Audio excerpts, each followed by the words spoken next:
Yes. Yes. Yes. Yes. Yes. Yes. Yes. Yes. Yes. Yes. Yes. Yes. Yes. Welcome, guys. Welcome here to another session, live stream here on the Chaos Rain Show. I'm Chaos Rain here, the one and only. You know how I do it, guys. You know how I do it. Before I begin, you know what? Screw it. I'm gonna play something that you guys gonna like. For those that will go back to the replay of this, hope you'll enjoy. Check this. Where is it? Hold on. Yeah, check this out. Joy to the world, joy to the world, joy to the world, joy to the world, joy to the world, joy to the world, joy to the world. Let nature sing, and heaven and nature sing, and heaven and nature sing. You know, I was gonna post, and I will probably post it again. So yeah, y'all don't have to go through this particular broadcast. But anyhow, that's not the subject for the stream. The links to follow me are the above. You can follow me on Twitter at ChaosRain7. You can add me as a friend on Facebook, Eric Ray on Facebook. You can also join my Discord service and also become a member of the Chaos Rain Show as well. Oh, and please follow my Rumble handler as well.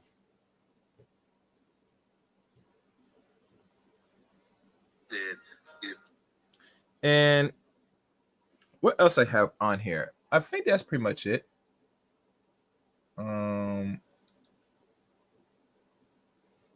As I give some time a little bit, because I'm just doing something in the backlogs a little bit.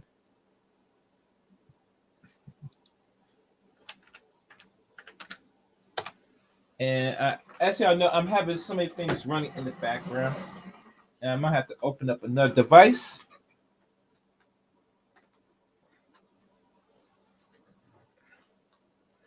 As you know, this is one of those streams that we had to get into, and it's one of them streams that you had to come up with the fly.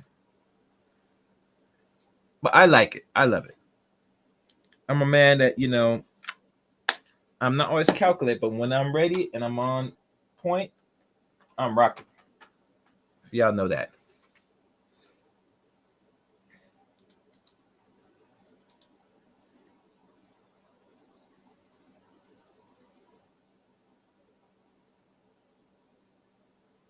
And I'm just going through some things right now. Let me see what's up in here because I'm trying to find the videos. So don't mind me, guys, if I'm silent a little bit.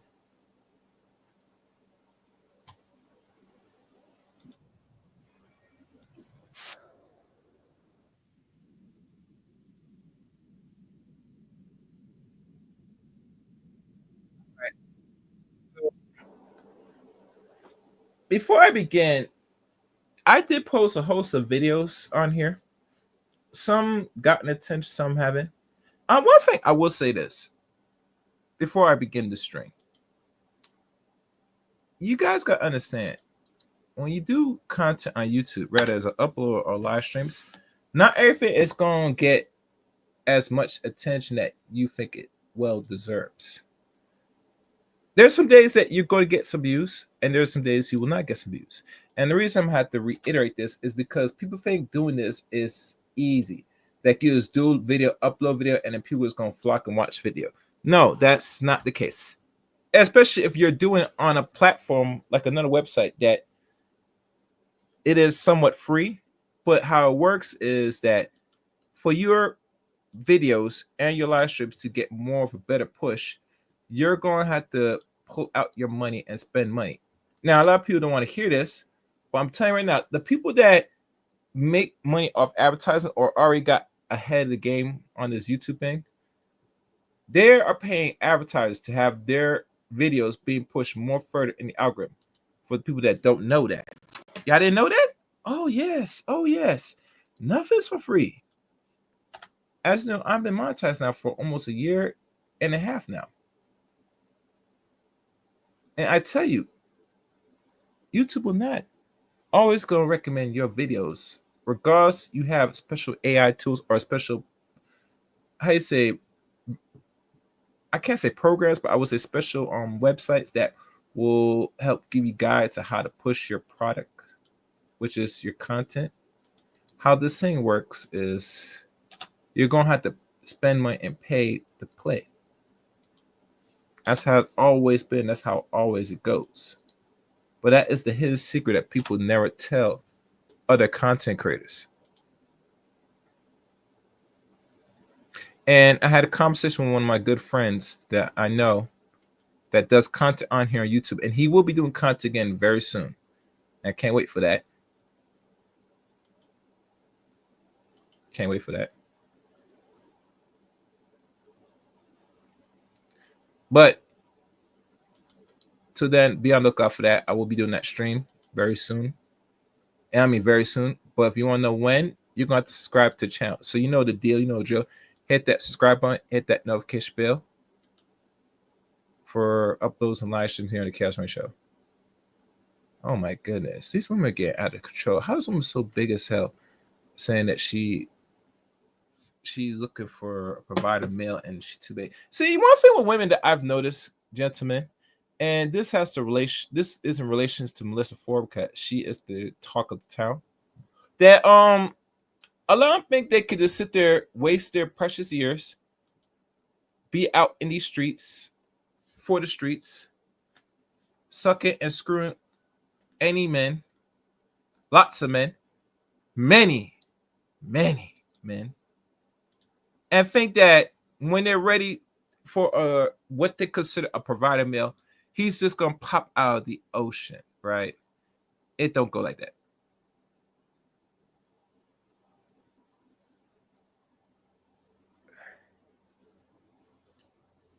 And what is this I'm seeing here?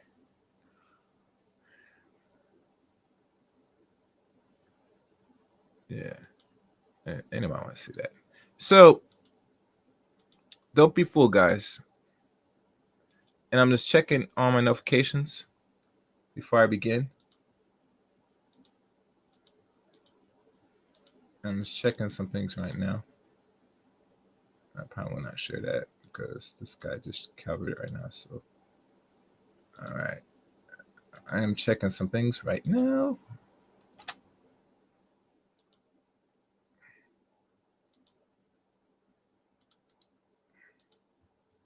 You know me, I don't like that air silence, but I had to do this. All right. Looks like that's everybody. Okay. I ain't missing nothing. Brandon Jones. Oh, I gotta share that, brother. And you know how I do the late night edition, you know what I'm saying? Where we go the night shift. And oh, today's her birthday.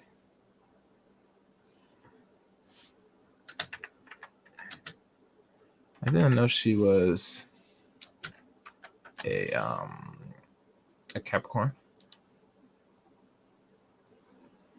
That's nice. All right. I think I got everything. Let me see.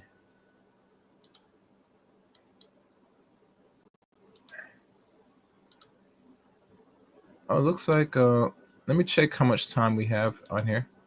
And I hope you guys like that video. All right, let me see if I can find the video if I have up here. I got actually maybe 1 or 2 videos. And I've not gone through this one.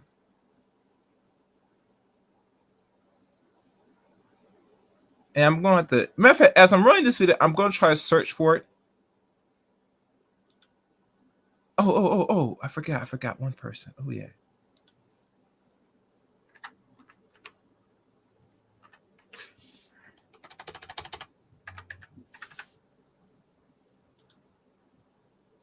Hold on. All right, let me find the video from Mrs. Ford. I'm gonna put this in the studio now. Where is it? Where is that video? Where is it? Where is it? Where is that chick?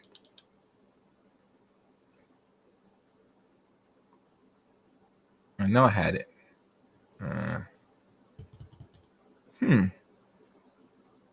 It's weird. Hold on, guys. And make sure my sound is good. Let me know if y'all can hear me. I gotta find the video. I swear I had the video up here. Where is it? Oh, here it is. That's where it is. Okay, well, let me switch back. I found it.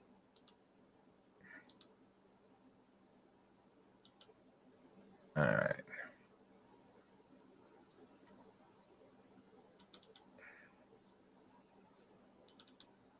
Why? Okay, I found that. And I'm probably gonna pull up another video. And you know, guys, how I do my streams, I like to sometimes do it on the fly, but if I can get it all in one, I'm good. Okay, where is it? Where is it?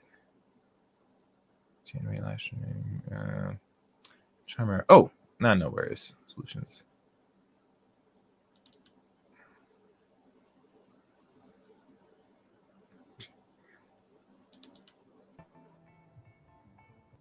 All right.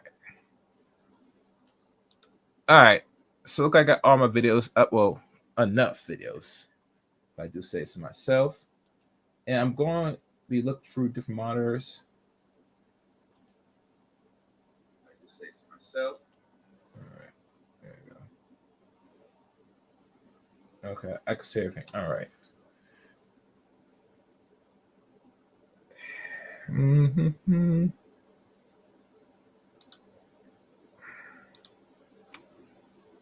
All right.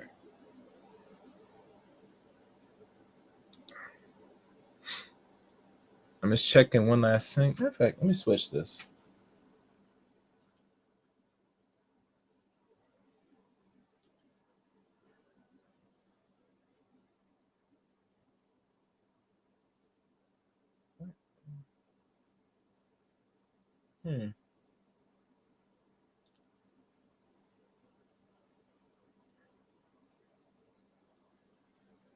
Oh. Okay.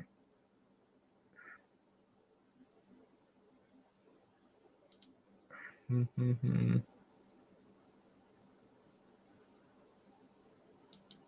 Okay. Hold on, guys.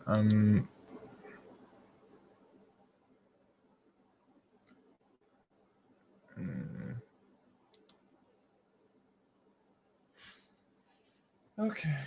No,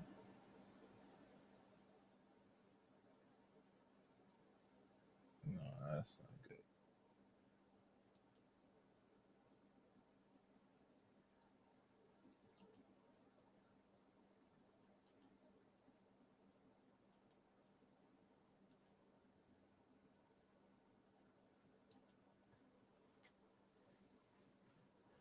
All right.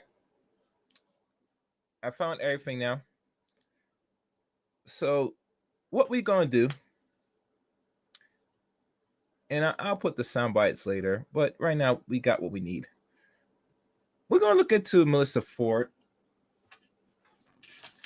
and we're gonna look at this video in its context as a whole, and we're gonna dissect this and really have a real honest conversation. If you know, like Kevin said before, and like the title speaks for itself, will Melyssa Ford buy a dog and die alone?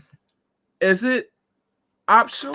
Is it is this the actual fate that modern black woman, regardless if she is a mixed woman or a fully black woman, really set their fate and decide if they cannot function in life with a man and make a life, or just have an actual, lifelong person that they could snuggle, hug, cherish life, tell stories, hell, have good sex or fuck. do the average modern woman really think that this is the proper way to go? It's the question I always ask. Oh, damn it. That's the wrong one. Shit.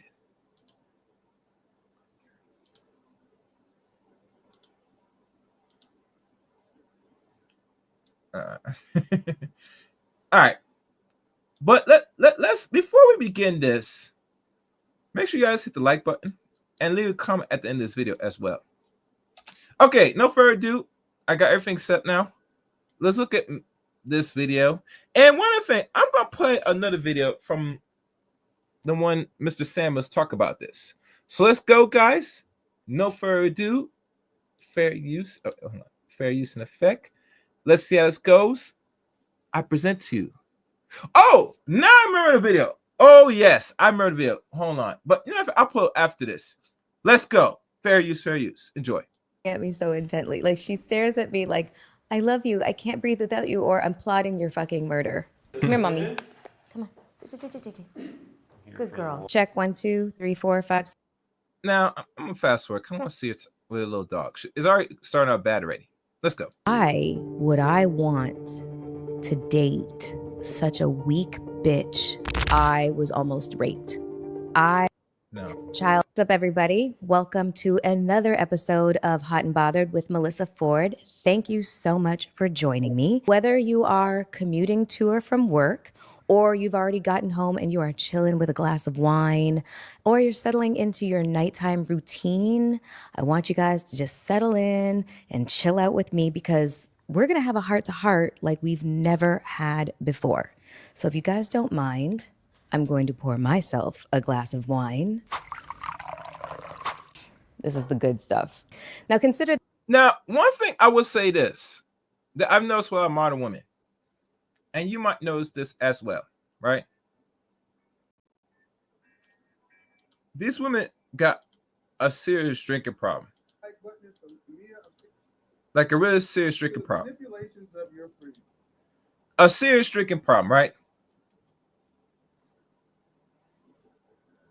And that's not a good sign if you're dealing with any woman of any age, and constantly, if she has to open a glass of alcohol, rather is red wine, white rum, Bacardi, Hennessy. And yes, there are a lot of women, especially black women, especially, drink the brown bottle, which to my understanding is very maddening. Maddening, I say. You know, brown bottle is too strong for certain sex of women. As a man, I find that you drink that brown bottle and drink it very like a shot, like nothing. I'm gonna look at you as you've been really screwed up in life. Usually, Hennessy, the brown bottle, is the most heavy alcohol. Only men, actual men, could sip down Hennessy, but to find a chick that's sipping down Hennessy is frightening. But nonetheless, you know, she's drinking her red wine, which is cool to a degree. But you know, if you had to constantly have a bottle of drink when you're having conversations, it tells you you've gone from some things. But let's listen to her story and kick off this crap. Let's go. Ferris. This episode a safe space. I really want to have a heart-to-heart about certain lifestyle choices that I've made. We've all seen the most recent political climate as it relates to the election. And it seems like women, we always seem to be the brunt of some kind of attack. And I don't really understand why. But when J.D. Vance said this, saying is that we're effectively run in this country via the Democrats, via our corporate oligarchs, by a bunch of childless cat ladies who are miserable at their own lives and the choices that they've made, and so they want to make the rest of the country miserable too. And it's just a basic fact. You look at Kamala Harris, Pete Buttigieg, AOC, the entire future of the Democrats is controlled by people without children. And how does it make any sense that we've turned our country over to people who don't really have a direct stake in it? At first I was offended. And then when I thought about Now, I have no problem with J.D. Vance said about we're run by a whole plethora of women that are cat dogs, or what do you call dog? What do you call dog chows, cat chows? You know, and it tells you when you are more close to animal than man or women, you are sick in the goddamn head. Like literally, you are really sick. And I don't mean in a cool way, I mean sick in a bad way. Human beings do need companionship, ladies and gentlemen. It is the element that makes us special.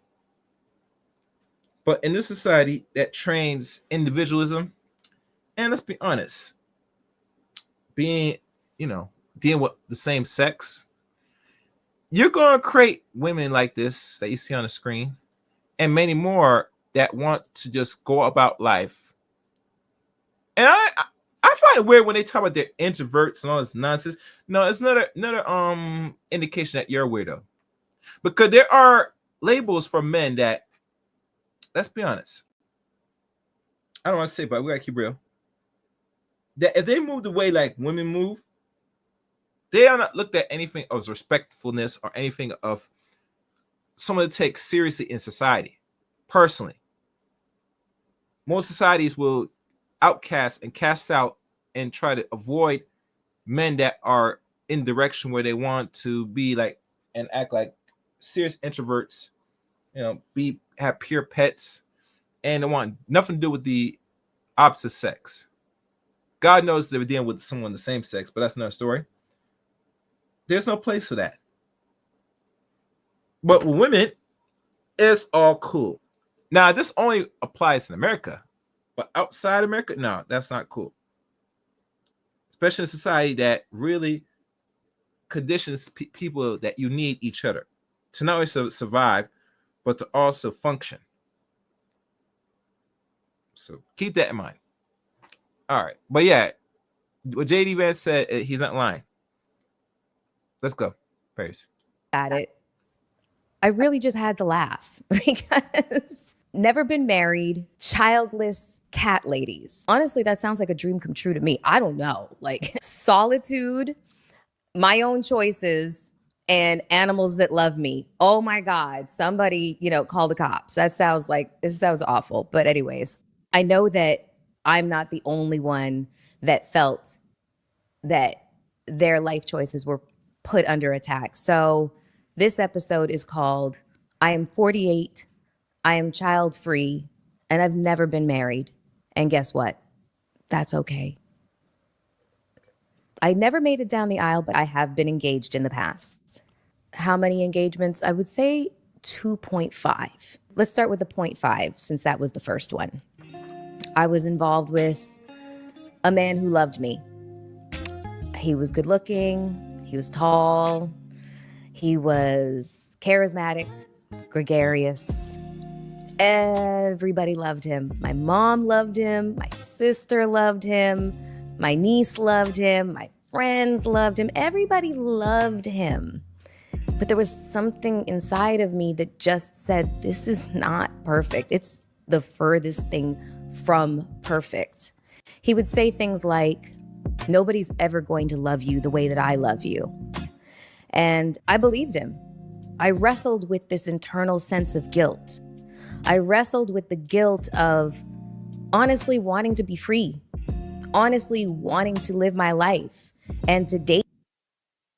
Now, with all that jargon, that bullshit she's spewing, it makes me wonder, are you thinking and really contemplating this with a dude that not only invests time, energy towards you, but really actually genuinely cares and wants something more than just some small fling, but wants something long term? Because if I remember, she was in her 20s and was already doing video at the time. She was doing videos at the time. In the 90s, late 90s particularly, when she was with this dude.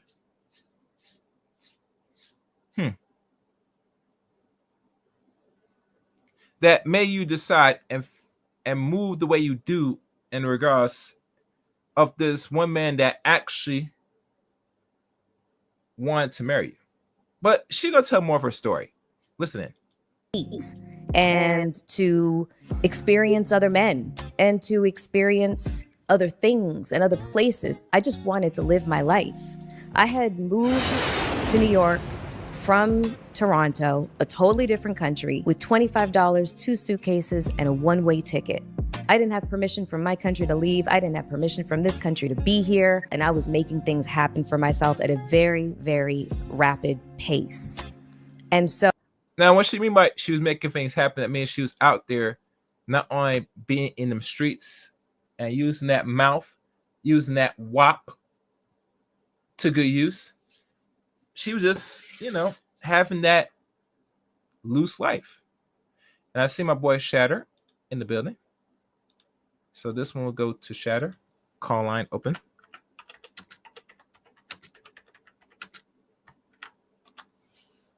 So we're going to talk about this.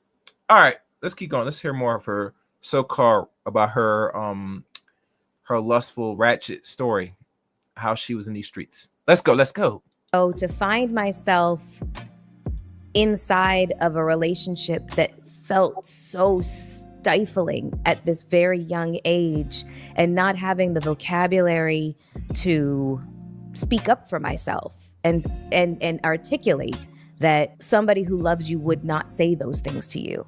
They wouldn't say that nobody will ever love you the way that I love you, because that indicates that there's a part of me that's broken or there's a part of me that's unlovable. But I didn't know how to articulate this. So I stayed in this relationship that I was wildly unhappy in for approximately 3.5 years, close to four. And I have to admit, I was not faithful in this relationship. No. Now, we all heard this, right? In a relationship, and I'm not sure if the dude is a good guy. I don't know what the relationship between her and the man, if she met him in Canada or in America, I'm not sure, because she don't go into detail of this man that you were in a relationship for almost 4 years, and we could assume that you were engaged or possibly engaged, right? Was this man and you in Canada or from Canada? It's a question I had to ask.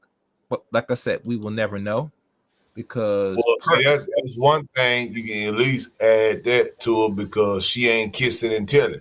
If you don't mind, they ain't got that kind of, hello. They ain't even got that. Wait, I know you want to talk, but people, I brought somebody in.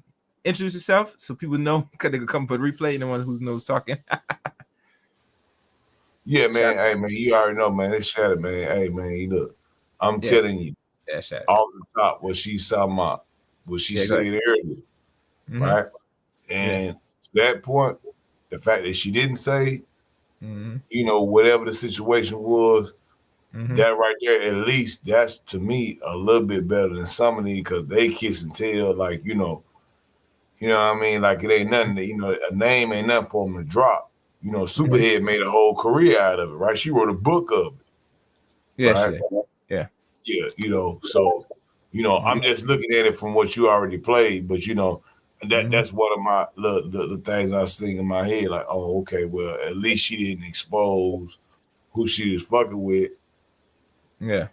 You know what I mean? Like, trying to throw him under the bus because we ain't fucking around no more. That don't mean you throw my name under the bus. You know what I mean? Yeah. Yeah, man. She, and not saying important, no, the name of the man, I don't think it's really important, because you and the relationship between him and her, they're not gonna have again, from how she's telling right now. But let's listen to more of this, of her cheating ways, since she is laying it out. Let's go. Yeah. Nothing that I'm proud of, but I just chalk that up to I was really, really young and I was hood famous. I was on the covers of magazines, on your local newsstand. So everybody recognized me. And that was another source of pressure that I felt, being inside of this relationship rather than being free to explore all of my options. And so now, this is the reason why I don't like when people of a certain age in their 20s, especially talking about they're young. I mean, I might have been young, I might not did enough stupid things. I think I did. Some things are stupid, some things could be better, but I'm not gonna sit and put that say when I take on certain activities that I'm well aware of because I'm a certain age now, regardless where my mind state is, that there's a thing they call choices, reward, and punishment. You know what I'm saying? Every action does have or even or greater reaction. So I'm not too fond of people talking about, I was using this word, I was young. I'm dumb. You get me? Because it's another scapegoatism when people throw these terms, in my opinion. Well, Now, I mean, it's like that too, and when you're young, right, you can always put that on that, right? Mm-hmm. But even if you roll with what the mainstream would say, oh, what would it say? Oh, well, women mature faster than men. So if you put that same man up against that same woman at that time, she just said, I was a model. She just showed all the different cover girl. She on the cover, right? So, I got a lot of extra eyes on me. So I felt like, the temptation to cheat, I guess, was very high on her legislature, let's just say. Let's say that, yeah. Right. The temptation was very high. So we already know her name rings bells. And it's the reason why. But she never did go to the times of Corinne Steffens, because she wrote and Kiss and Tell wrote a book about what she doing. But she saved up hers to do to do this fucking tell all. So that's funny. Yeah. But like you said, it's the same disco, man. It ain't nothing different. It's the same disco because you think about her. Now you done been on all these different, you're a model basically. Before Instagram, Melyssa Ford was arguably chaos. Now correct me if I'm wrong. You about my age, so you already know. Melyssa Ford, when you wanted to go get a hip hop video, you're definitely gonna get her, right? Yeah, in some way, yeah. I mean, there's a line, and there is. Oh, sorry. There's a screening process for a lot of people that are trying to be in certain magazines. No, magazines. Sorry, in actual videos. Not every woman makes the cut for certain videos. Let's be clear. That's why they had video vixens. Remember the video vixens? Right? Remember, she was one of the video vixens. Remember, the video vixen goes a long way. As long as when videos became more popular, in the let's say 80s, most likely, it became more popular. What I mean is like more contemporary. Like let's say you remember when this is before Instagram, right? Yeah. You remember when BET had that deal where it was like the BET thing, where it was like BET Uncut or whatever, and it had all the more risque videos that had the girls already in it, and it was a certain amount of girls that was already down with that. Like if it was a video vixen to be had, you was getting one of these 10 girls off the muscle. So that was before they had the competition of Instagram and any broad, like the girl next door type of thing, Instagram model type broad that ain't accepting that kind of money. Like they taking money, lesser money to, and some of them look even better. Well, nowadays we look at what she said. Well, it was just, I was that big and famous. So that was what was my ulterior motive to cheat. Yeah.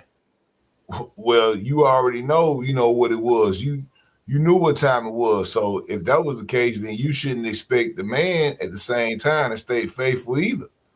You got to keep it fair, right? Now, I ain't never seen this video. I'm just saying, you asked me what my opinion was, and that's how I look at that. Keep on playing it. But that's what I see from that. Would you tell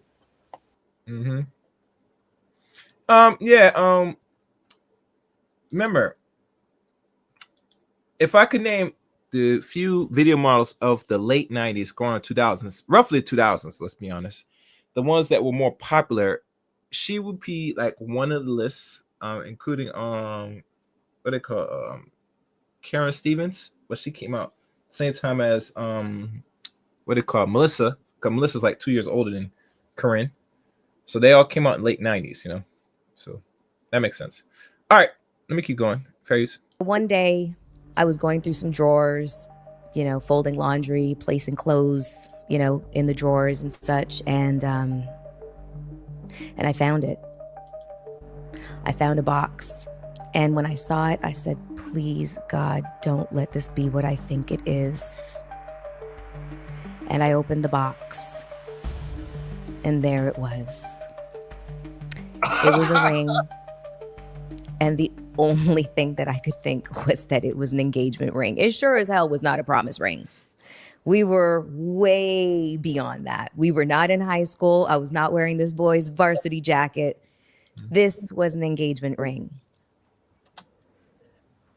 And if I knew this man the way that I knew him,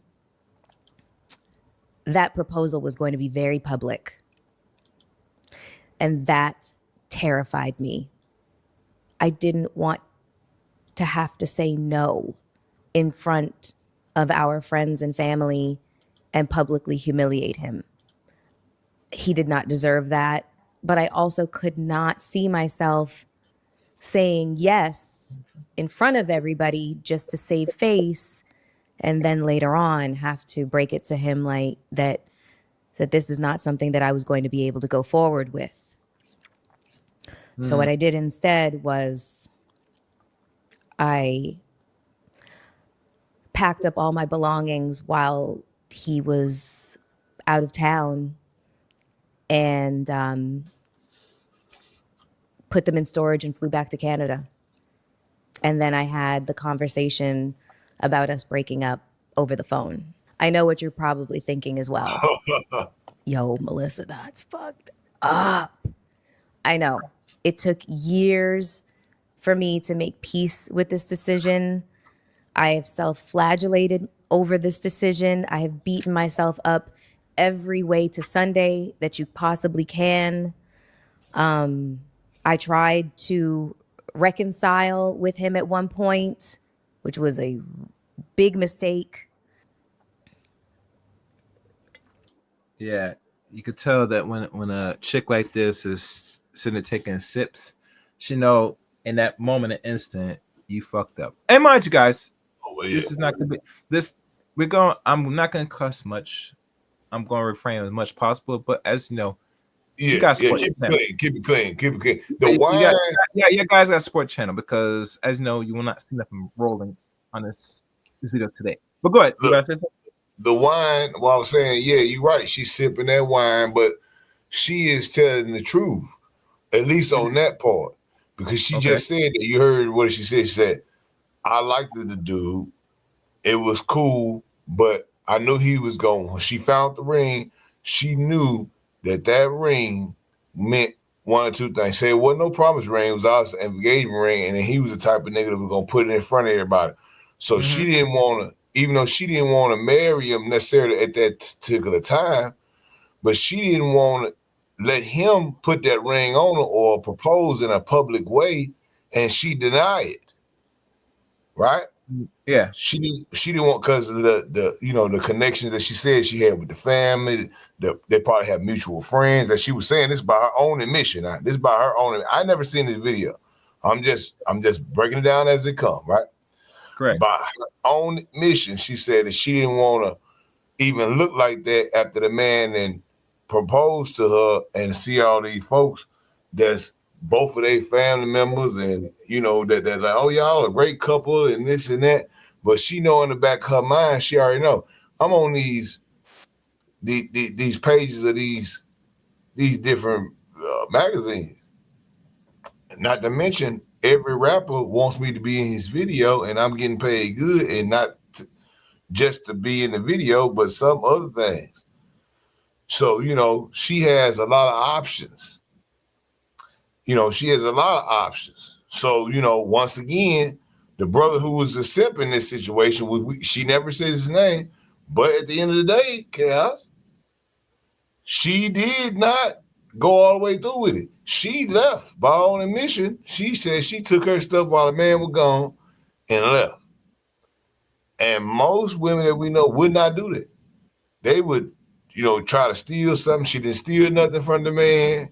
She took only her stuff. The person she walked in with and the person she left with, she took it and put it in storage. Well, I'm glad that you did that.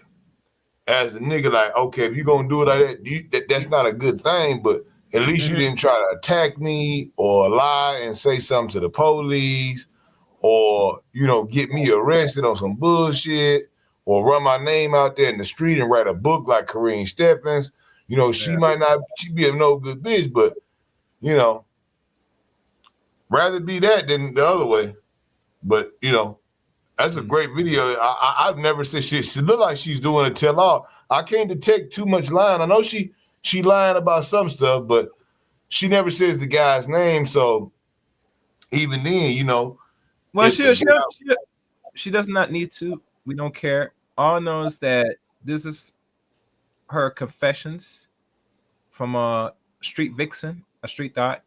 And tell. Oh yeah, video vixen confessions that we're doing tonight. Yeah. Video vixen confession. and this, trust me, this is the worst type of confession. Because now everybody say we could look back over all your life and look at the outcomes and say, what can young women that's 18 up, even let's say for your own child, shatter, and your own child does not know about this. Well, I don't know if she know. Everybody knows about Melyssa. If they've been following the trends on social media, maybe. But let's be honest, no one doesn't know this bitch for the last 16, hell, even last 18 years. She is 48 years old. All right, so she 2 years behind almost a half centennial. She got 2 generations on that thing right now. She still look good. I mean, she could, she's still getting, the wall is undefeated, but money, but at the end of the day, hey, brother, who wants to have a washed up video vixen? She might have to tell this story just to get some money now because, she's doing it right now. Look at she has this podcast right here. But let's keep going. We don't want to hold more time. Let's go. Yeah. That is the 0.5. I had an ugly duckling phase. Shh, don't tell anybody. I destroyed all the pictures, so there's no proof. Before I became a video model and a model, and I was like known as the brain amongst all my friends, so I was studying forensic psychology with a minor in English literature in university. So the fact that I started to become known more for my looks than my brain is kind of ironic. The attention just snowballed, and I started to see that I was able to, make a business out of it. If it didn't make money, it didn't make sense. Society. But you see, only a few women, and let's be honest, when we talk about make a business or the attraction, we're talking about mostly the black man is one that puts you on, Miss Ford. I don't see other people from other non-black publications putting you on. Last time I checked, can we agree? Those magazines roughly were, last time I checked, were run and owned by a few black people. And at the time, and let's be honest, if it wasn't black people in America that put you on, no one would know your mixed light skin, brown self ass from Canada, from here, America. Let's keep it real. Let's keep it funky. Let's keep it real. No one doesn't know you, chick. You get me? I mean, she a dime a dozen, and she's a dime when she was in her prime, so we can't take that from her. But like you said, she 48 now? Yeah. You 48. I mean, the tell-all biopic, I'm sure is coming because she definitely has that in the mix. But see, one thing about her is she can actually pull that biopic. A lot of these new biopics for some of these new Instagram hoes, don't nobody want to know your fucking shit because, you over here with a whole bunch of, bullshit ass rappers. Let's say you had 1 million videos, but you didn't get paid what she got paid. See, this is a tale to tell you how the ones who got paid, and she did what she did. But, like you said, it was other people, other races. It was brothers that brought you up. It was the rap, everything. But, she was able to get some different modeling jobs. I would say more so than the average of today Instagram model we have, right? Even though she would probably be turned around up in the Hollywood mix, but she still was able to get that money at the time. Nowadays, Instagram women, they trying to, get to Dubai. and do something, you know, in Dubai. You know what I'm saying? That's they graduation of it. You know, they ain't in France, man, like, you know, Naomi Campbell and, you know, Tyra Banks getting this money with these folks, like real, like, and, you know, you're not getting that kind of money. You know that, like, most of these bras is up for sale. And it's not like the sale that you would think about a model who is getting that money for doing the model. And this Instagram model is synonymous now for woman of the night, damn near. Am I wrong? It is woman of the night. Most Instagram labeled chicks, that's what we know them for, personally, unfortunately. But nonetheless, we got continue. Hold on. Let's go. Anyway, let's go. Hold on. Let me stop something because I have too many things running in the background. Hold on. 1 second, guys. All right. Let's go. Places an enormous amount of pressure on us to check certain boxes. The box of go to school and excel. You've got to pursue a career based on what you went to school for. And you've got to excel and become successful. And you have to have your 3-year, 5-year, 10-year, 15-year, 20-year plan, all while you're in your 20s. Get married, get the white picket fence, and have 2.3 kids. Never figured out the point situation when it came to the statistics, because, like, what's a third of a kid? But I digress on that. I'll explain. No. It's simple. I'll explain. And go ahead. Go ahead. You go ahead. Before I explain, in regards to her brains and besides her beauty, no, you're in the world. If you look decent enough or look attractive, most men don't really give a crap about what's in your head. And let's be honest. I'm going to say this and I'm going to shit on it. I'm sorry. Most women, the degrees they get today are actually useless degrees. Case point, I explain. If you're getting a psychology degree, unless you're going to be a doctor, which you're going to maybe work for yourself, hopefully, pursuing a psychology degree is not really a good degree in the short run and long run. But look, you know where that part of it though, Chaos, what I'm saying, what I have seen myself, what they do then is, let's just say they don't be a big time shrink or some shit, right? You know, psychology, you know, a lot of people don't want to be you know, it's the difference between a psychiatrist and a psychologist, right?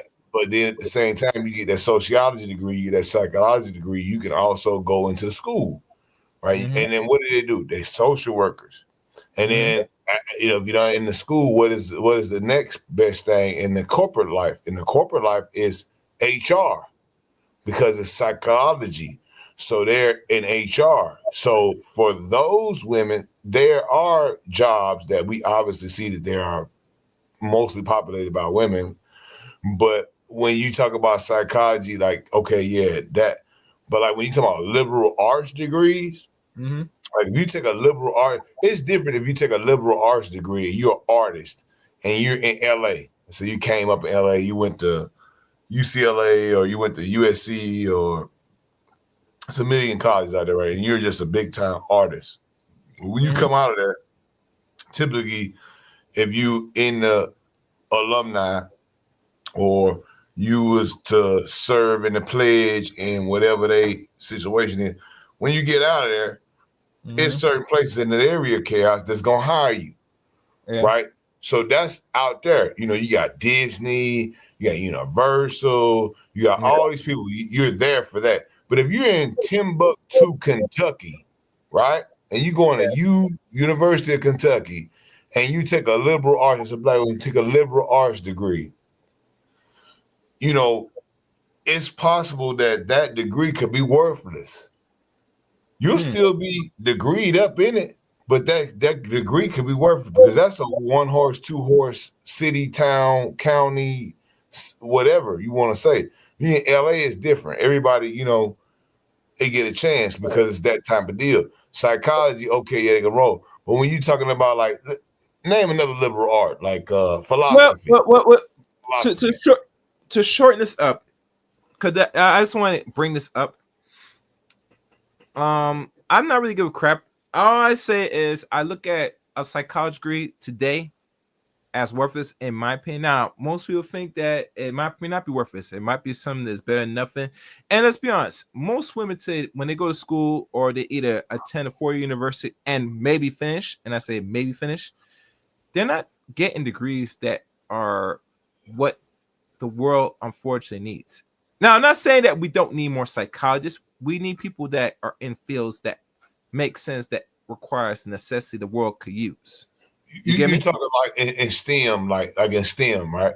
More. We now we're in the age of technology. We're in a tech age now. We're not no longer in the industrial age. We're in things now where technology really takes over and overshadows the necessity workforce that people would normally do for little or basic wage, where they are unfortunately being replaced through the technical side of things, through automation. Well, that's what I'm saying though, bro.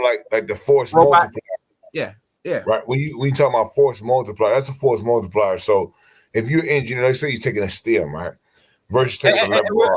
I don't want to hold more of this because I want to go through this because this is a very lengthy video. So we're going to try to shorten as best as possible. I don't want to get all right, but go ahead. What I was saying was that in the STEM, when you got engineers, okay, now if you got, you say that we're the most educated, we're the most this, that. So when you talk about specifically onto STEM, so when you go to STEM, you do have, Black women that are in there that do STEM, and it's a couple of young Black women who have came up with a lot of stuff as far as battery technology, capacitor technology. Mm-hmm. There are some young Black women that have come up with a lot of this. Not so much as the older ones that I can see. A lot of them are tenured, the ones that are older, but most of them are like you said, psychology, or they in the certain type of fields, lawyers. They're heavily represented up in the law firm, and that's not wrong. We should be more so as Black men as well. But when we talk about what you talking about, you're exactly correct. Because guess what, brother? What we need as a family and as a whole, as Black family unit, we need STEM. Because people are always talking about, well, the AI gonna take your job. The AI gonna do this. The AI. A lot of these other people that's different colors and different this and different that, they are using that AI to make their job easier and to actually get money off of it, because it's always a human that's got to come up in the AI some kind of way. And if we just sit there and just, like you said, what we were talking about earlier, if you just go and do a psychology degree, you're going to do a psychology degree. We need some STEM. If every Black woman who was out there getting a liberal arts degree went and got a STEM degree, and now we had a Black Elon Musk's, right? 20 of them, because we're the most educated. We could have 20 Elon Musk Black women. Hell, I'd be down for that. But we don't have that. You know what I mean? We don't have that. That ain't saying we can't get it in the future, but we don't. And that's what the problem is with the DEI stuff. The DEI, the reason why the Democrats lost is because they thought DEI was going to get brothers. Now you got the simps and the niggas that already got their check and don't give a damn, and then they scared of their wife, Chaos, and scared of this broad here because they don't want her to say his name after he done gave her all this money. You got them group of Negroes, and you got Negroes like us, and Negroes FBA like, hey man, you know what? We gonna stop this here. We gonna make it shit to where we need to have something, because at the end of the day, DEI does not benefit the average straight thinking Black man. The DEI, and it will never. But moving forward, and I had to add, when she's talking about she never understand the extra 3 kids, 2.3 or 2.5 kids, is because to have a healthy population, in rotation for any population that is aging out, you got to have at least roughly close to 3 children. Because remember, in nature, and I want to continue this video, in nature, you're always going to have 3 because there's always possibly some capital 1 child, and you'll have 2. So how you eliminate, you have 3, I mean 4 to be safe, but 3 children is the best. That's why I don't see what she tripping on, because most time it's the 2.5. She be wondering, well, where's a 0.5 at?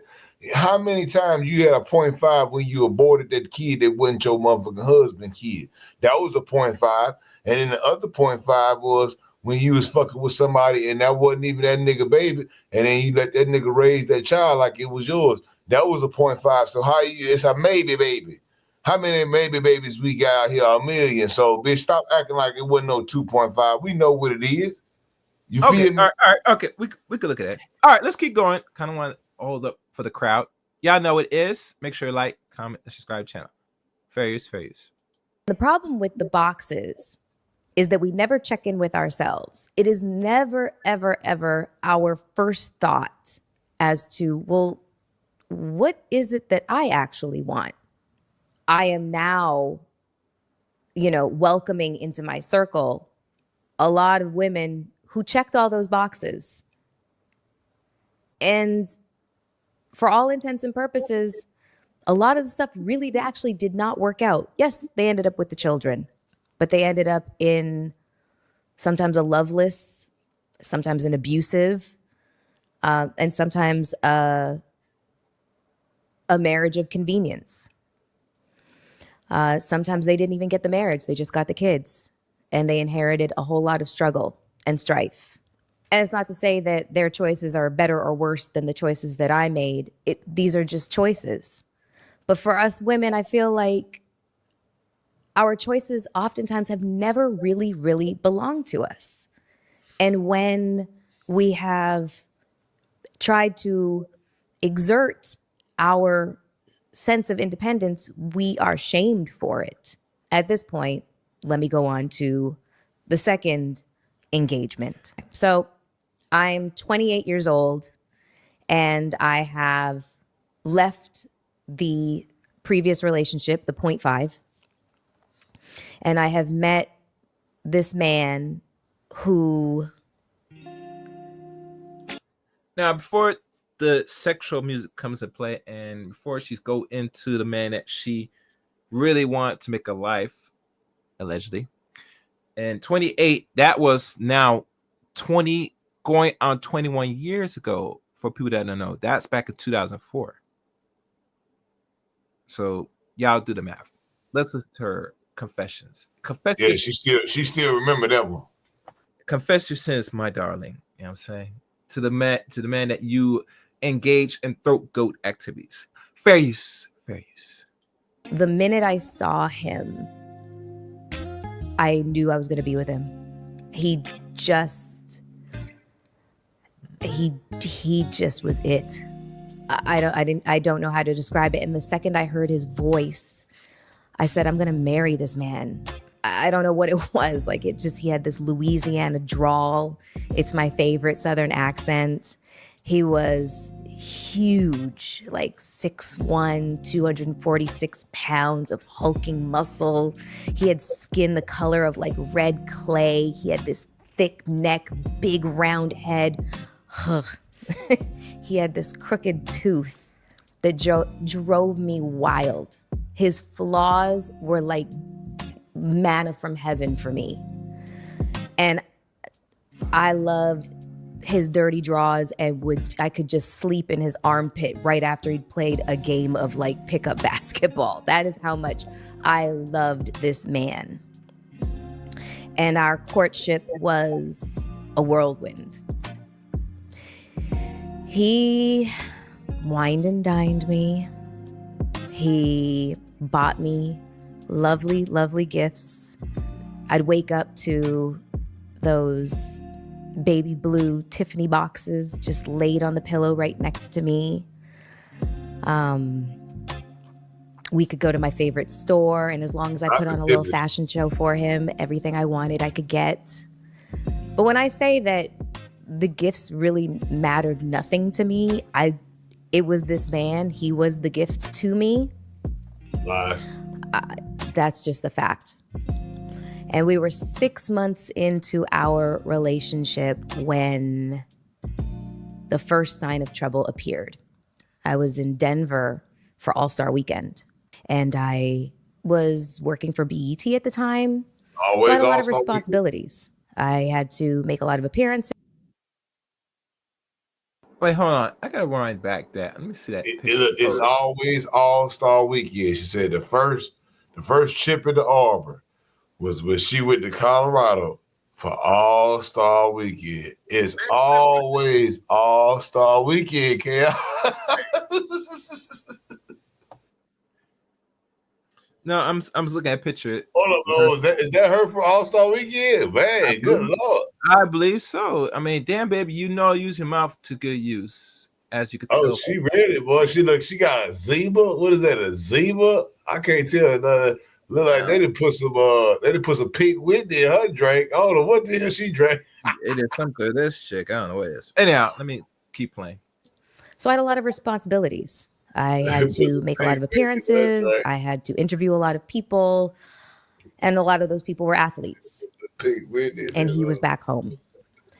And I did not know that he was jealous. It didn't even cross my mind. And so when I got home after an event and I was perturbed by, an interaction with a strange man at a party that I had been at. He'd said something vile to me and it hurt my feelings. And all I wanted was to be comforted. And so I went back to my hotel room and I called my boyfriend and I just asked him to just tell me that he thought that I was beautiful and that he loved me. And he didn't do that. He just pressured me to tell him what happened. Why are you asking me to do this? And so I told him what happened, and he responded by saying, "Why would I want to date such a weak bitch that would be that offended by what some strange guy has to say to her?" There's just no way that he just said that to me. I'm sorry, what? He's making it up. And he said, "You heard me." And I said, "Now I got pause. Why you say you think she's making up and why that's a lie? Can you elaborate?" Okay, all right. I will elaborate exactly. Back it up. 15 seconds, and I'm gonna elaborate exactly why. And I'm talking about when you're looking at body language and the way she talked. Now back it up and play it. All right, let's see. This is the one. That he just said that to me. I'm sorry, what? All right. That he just said that to me. By what some strange guy has to say to her. There's just no way that he just said that to me. Why would I want to date such a weak bitch that would be that offended by what some strange guy has to say to her? There's just no way that he just said that to me. I'm sorry, what? And he said, "You heard me." And I said, false. I'm really... Right there. See, when she said, "You heard me," when she said, "You heard me," that was a lie. Because you look at her face. She was looking at the person who she's talking to, and she's looking at the camera. So she's waiting for that coprotection. That is a lie. You're telling your own story. So, okay, it's some random dude that we don't know. He told this nigga that you said that was your best dude. You gonna marry him. You like his voice. He had a fat head and he was numbered muscle at 6'1" and 240, whatever. And all of a sudden, he said, "Bitch, a nigga came told me something that I don't even know him. You don't know him. Said something. I'm not gonna fuck with you no more." Man, that is bullshit. That is bullshit. Ain't no way, man. Please, bitch, you making up shit now. See, I ain't never even seen this whole thing, man. But I'm telling you right now, I smell bullshit because she was saying some real shit. See, a hoe will mix in real shit with false, and it make you if you ain't paying attention, chaos. It'll make you damn near if you ain't know the motherfucker now. If you know this bitch ain't. If you ain't know the motherfucker, you like, damn, that bitch might be shit. But that is a lie because there is no way when you got a nigga that's finna put a ring on your finger, knowing what kind of damn video shoots you be doing with these niggas, Diddy, Jay-Z, all of it. She did the best with man. That motherfucker was the best. You had to have Melyssa for it. You mean to tell me you was married to a nigga and then he just no? You're engaged. Let's correct. She was about either she was engaged to him, wherever. They're in a relationship, right? That she come out the blue and then was frustrated and got mad, and he had to force what's wrong out of her, and she went and told her directly what was wrong.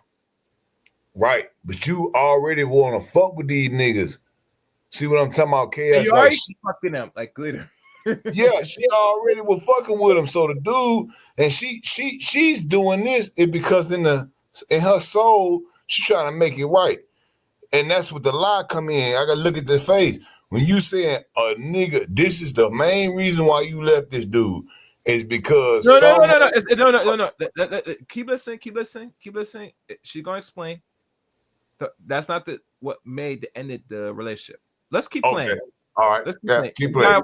You got to follow the whole story. Let's go. Yeah. I got you. Confused right now. And he was like, I'm sure you are. I felt like I was talking to a stranger. There's no way that this was the person that I had just spent the last 6 months with, completely absorbed with, and in the throes of like love and ecstasy with. And I said, I'm glad that I'm finding out who you really actually are now rather than later. He said, yeah, I'm sure you are. Click. And hung up the phone on me. I cried myself to sleep that night. And the next day I had to cover a ladies' luncheon, the wives of the NBA. And so I had to be perfect and pretty. And I had to act like the man of my dreams had not just told me to basically go F myself. And so while I was getting ready, a large bouquet of flowers was delivered. My makeup artist said, Mel, you should read the card. And it said, you're beautiful to me and I love you. And I'm sorry. And then his name. I burst into tears. It just flew out of my face. So basically, my whole beat face just melted. And I called him and I said, I received your flowers. And he said, I am so sorry. And I told him, I'm going to forgive you because I love you.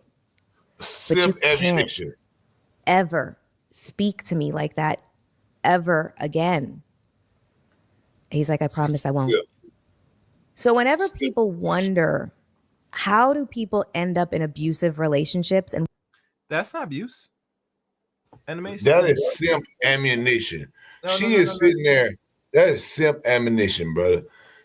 Think about what she just said. Well, I'm not going to accept this. You was in the wrong, bitch. But I'm telling you. And then, he bought me this big flowers. I was getting my makeup done and it was, I'm sorry, and I love you, and this and that. Man, please. The fuck, who wants to do that? Okay? I mean, I'm just saying, man, like, ain't nothing wrong with giving your girl some flowers, Kara. I'm not saying like that, fam. What I'm saying is, this ain't no regular flower type of bitch. I'm sure whatever fucking bouquet that he did send, if that's what she's saying is true. I had to go on the Basketball Wives that night, the next morning, and I was on basketball, and I had to hold my tongue on what I wanted to say and this and that. Man, you getting money off this. You talking about like, oh yeah, I'm dead. Man, you gotta go to work. That's a job. Them motherfuckers getting paid per episode. Fuck you mean? You getting paid. And you're down there putting our whole relationship on there to get paid. So what you mean? Hey, come on, man. See, this is what we have gotten to. These reality shows, you can't tell me, K.I., that they have not gamed this shit up to do our people like this. Because I promise you, you can ask motherfuckers don't read no books, motherfuckers don't see no news, but they'll watch them reality shows. That's let's be honest. Most people don't read at all. Period. You get me? The most of our information today now is through fast pace, one click away, short content. This is how we get it. Well, this in general. This is how we get in December information today. Is not healthy. It's not retainable, and trust me, it is very much. I have to say this. What? It is very much lazy. In a way, it is. But what was the average attention span now? What is it? No, it's under 2 minutes. Besides the 10 span, and I only using 10 span, Dad. There's nothing that is forcing the brain to work. Like anything, like any muscles, we have to force it, condition to make it work for ourselves. But when we absorb and indulge in things that cause atrophy, regression, like short content, short information, i.e., watching the information, seeing it instead of reading it, we're not pushing the brain to the limits to use both the left and right frontal lobes. Yeah, and that's why we come about the washing. So now, if you wash the brain too much, it can never figure out that left and right because you're brainwashing it too much. Yeah, your brainwash. It's a wash. It's brainwash, and that's basically what we have today. And we can see. Think about it. All the women who we have, they complain about DEI, and the women who on the other side, right?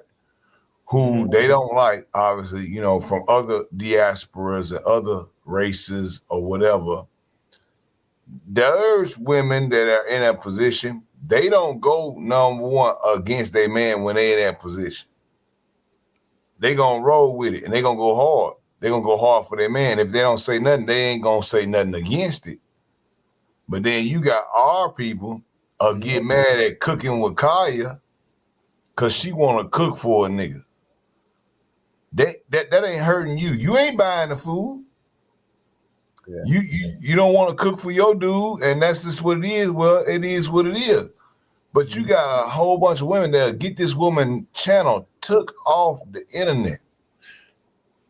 But let's pause right there. Kind of want to digress. But the point is this for people that don't know, right? In regards to her standards of what she won't accept, right? Or talking about this is a form of abuse or whatever relationship they talk about. See, women. What is the abuse? I'm going to say this, and most men and women should understand, especially men. You're not placed in this world to be pleasing anybody. You're here to do what you should be doing and do the best you ability as a man. Period. On this earth.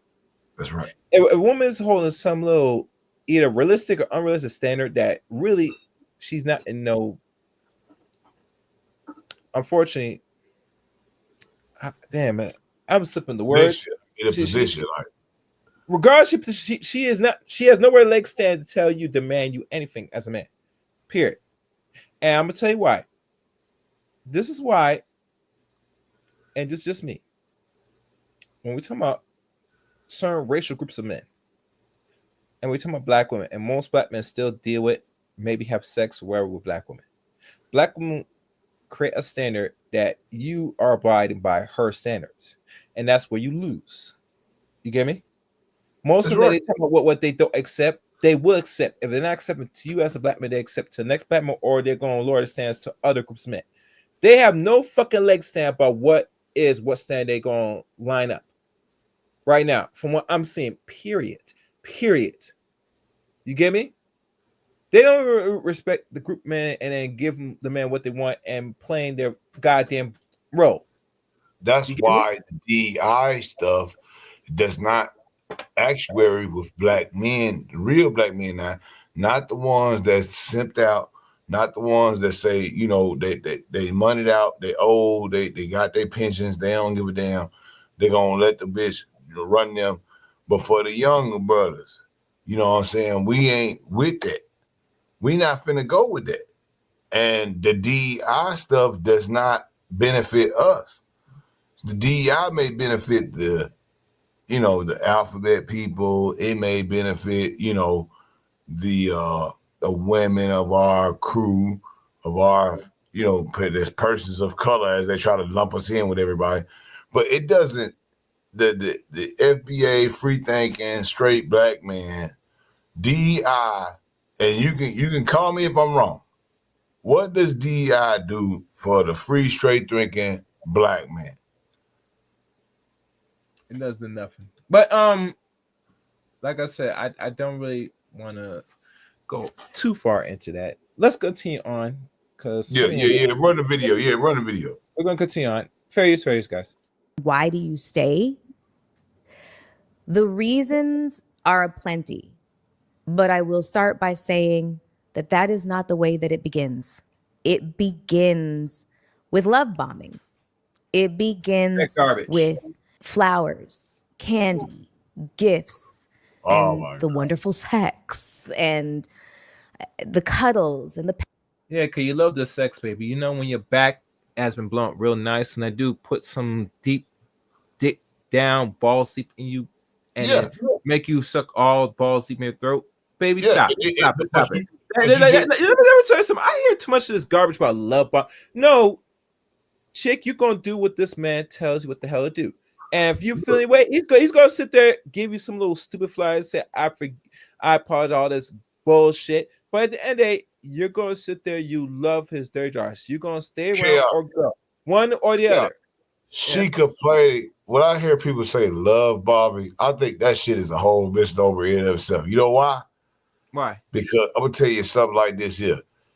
Flip the gender roles. Like, okay, love Bobby, okay. The double thing that we do is courtship as being when we go against women. We actually say, well, we don't love Bob. We're just doing something, this is my woman. All right, I like her. I'm going to, make sure she's great or whatever. It's not necessarily love bombing.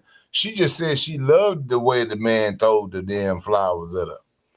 Then she turned back around. Ain't been 30 seconds. She talking about, oh, well, it's love bombing. Well, I'm going to tell you like this. Love bombing, brother, I done had a couple chicks.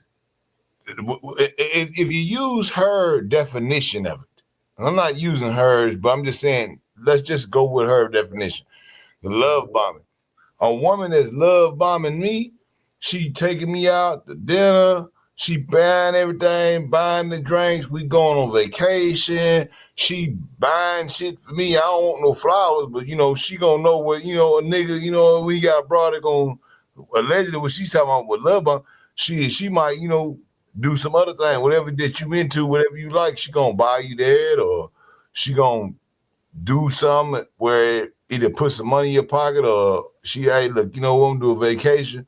Like, what you doing next weekend? Hey, you know what? I done booked up this here. We're gonna do it. That's not love bombing. That's called, in a man's way, that's called reciprocation. That's called reciprocation. Bitch, you supposed to do that. I ain't no love bomb. What the fuck you mean, love bomb? Bitch, I want you to do that. I want you to do that. Yes, I want you to spend money on me. Yes, what is wrong with that? That's not a love bomb, bitch. That's a love bomb, drop a love bomb on me all day, bro. Like I'm telling you, like if the bro gonna just drop a love bomb on me, she said she gonna drop a love bomb, dog. She can drop 10 cluster bombs of love on me at any time of the day. Cause I'm with the cluster bomb of love. Drop it on me. And I'm not gonna get on the internet and get on no one and say, oh yeah, well, it was love bomb. That's why I loved her, because she loved her. I'm not gonna say no, you know what? Cause I want the next motherfucker to come on with the love bomb to do better than her. Man, look here. Women ain't got to this point now, Kel, where it's like, who is the next best simp? And these niggas, I can't even put on all the bitches. These niggas so simped out, they'll jump over and one nigga do a front flip, the next nigga want to do 3 flips from the back.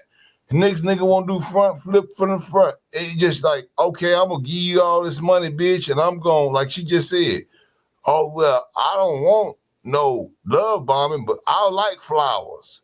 And it made me cry, and I got wet when I got the flowers at the job. But now, you know what I'm saying? Now you don't like it. He says it's called love bombing. You can't make this shit up, can I? All right. Yeah, I get you. Before matter of fact, yeah, let me keep playing. And one thing, like I said before, and I'll say this again: women today, they want their standards to be a certain standards where they control the strings of things of this engagement in this relationship. And I say, F that. Let's keep going. Fairies. Pillow talk. This is how it begins. And it can last for a lengthy amount of time before that person really shows up. The true version of themselves shows up. And by that point, you start to bargain with yourself. And they start to apologize. And their apologies are usually very, very sincere. Because at the end of the day, I truly believe that they believe their apologies are real. They just have an illness inside of them. And I would also venture to say that the first signs of abuse are usually not physical. And by the time it gets to physicality, you start to reason that you were an active participant in it. You start to reason with yourself that you started the fight by angering him or saying something that was out of pocket. Or you reason with yourself that you are no shrinking violet. So it's not like you got hit and cowered in a corner. You fought back. These are the things that you reason and bargain with yourself that allow you to stay in this level of toxic relationship. And so, as much as I would love to say that that was the last time that he spoke to me in that way, and that was the last time that I received it, that would not be the truth. We were together for another 1.5 years, and I accepted his marriage proposal. And a lot of you would probably be asking, why would you do that? Why would you accept the marriage proposal of this man that was so abusive towards you and unfaithful towards you and really bad at it? Like, I found out everything all the time, and I don't really have an excuse for it other than I was addicted to him. Was working at BET at the time when we were dating. And more than once, observations were made about bruises on my body and how skinny I was getting, obviously from the stress. And I'm not sure that was him, but before we continue, I see something in the chat room. I got to give respect and praise to this one, because he is the supporter of the channel like always. And without him, it wouldn't be so right for this channel to make this channel possible. Here we go. What they be knocking, y'all?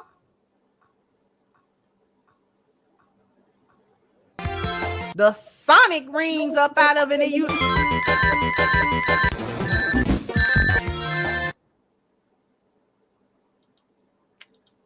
I'd like to thank Tevin King for the $5 super chat. DI doesn't benefit anybody, especially straight black men. Look at LA County. It's burning down to the ground with 2,000 structures up in flames. Yes. LA is on fire, unfortunately, people. It is burning. Yeah. It's burning. People had... It's burning, but a lot of people, if you live in a certain part of LA, always know that is a city, a state in itself that is full of degeneracy, full of weirdo-ness. And let's be honest, the environment itself is not really conducive for life.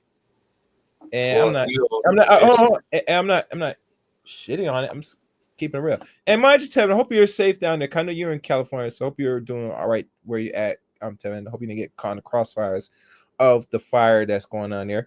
And I tell people many times, this is an act of nature. And that's the honest facts, More importantly with the DI thing, DI was designed to suppress black people that's already here, or let's be honest, that's trying to make a living in America, to not be able to be working in their so-called workforce, in their so-called corporate structure.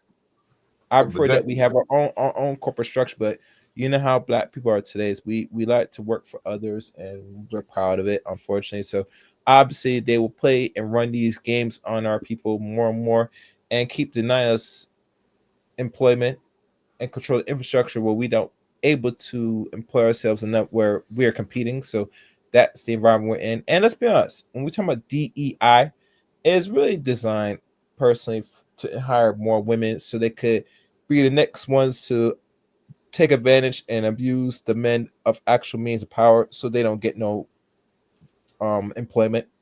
Case in point, Joy Taylor. And mind you, I mentioned Joy. Are y'all familiar with this? Check this out. Joy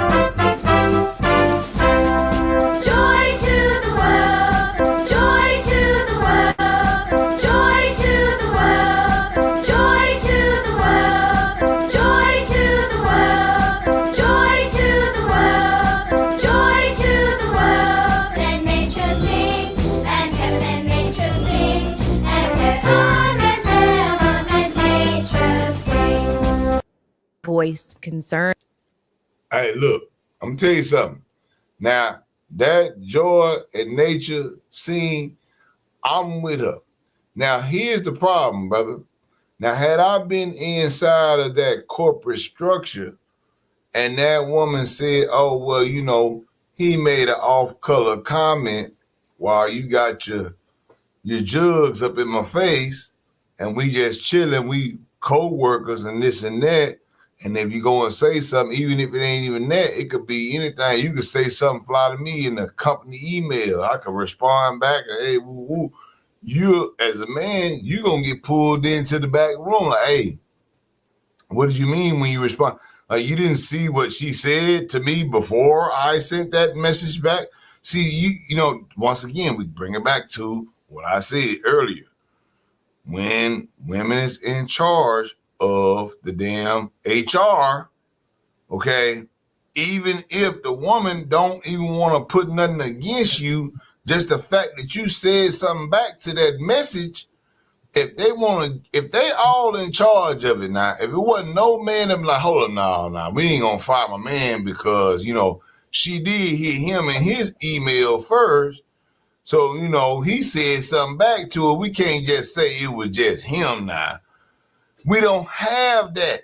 That's why they got the psychology degree, because then now you got 80% of them up in there. Who gonna get fired, Cap? Who gonna fire? And now we talk about ESPN, Disney.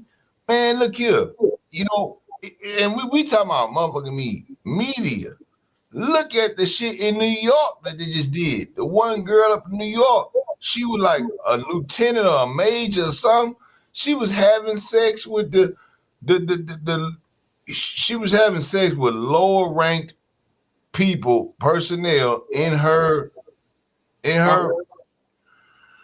units, basically, and she was basically taking overtime. She's making like $500,000. Supposed to make $150,000. Oh yeah. I heard about that bit. She was on YouTube on a bunch of these black men podcasts almost 2 years ago. I heard nothing since from that chick. I don't think she got her money, bro, because she went silent.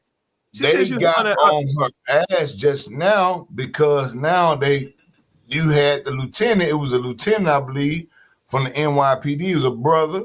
They came out and spoke because they she put a thing on him saying that he was trying to abuse her or whatever. Yeah. And he wind up exposing the whole situation. This happens every day. But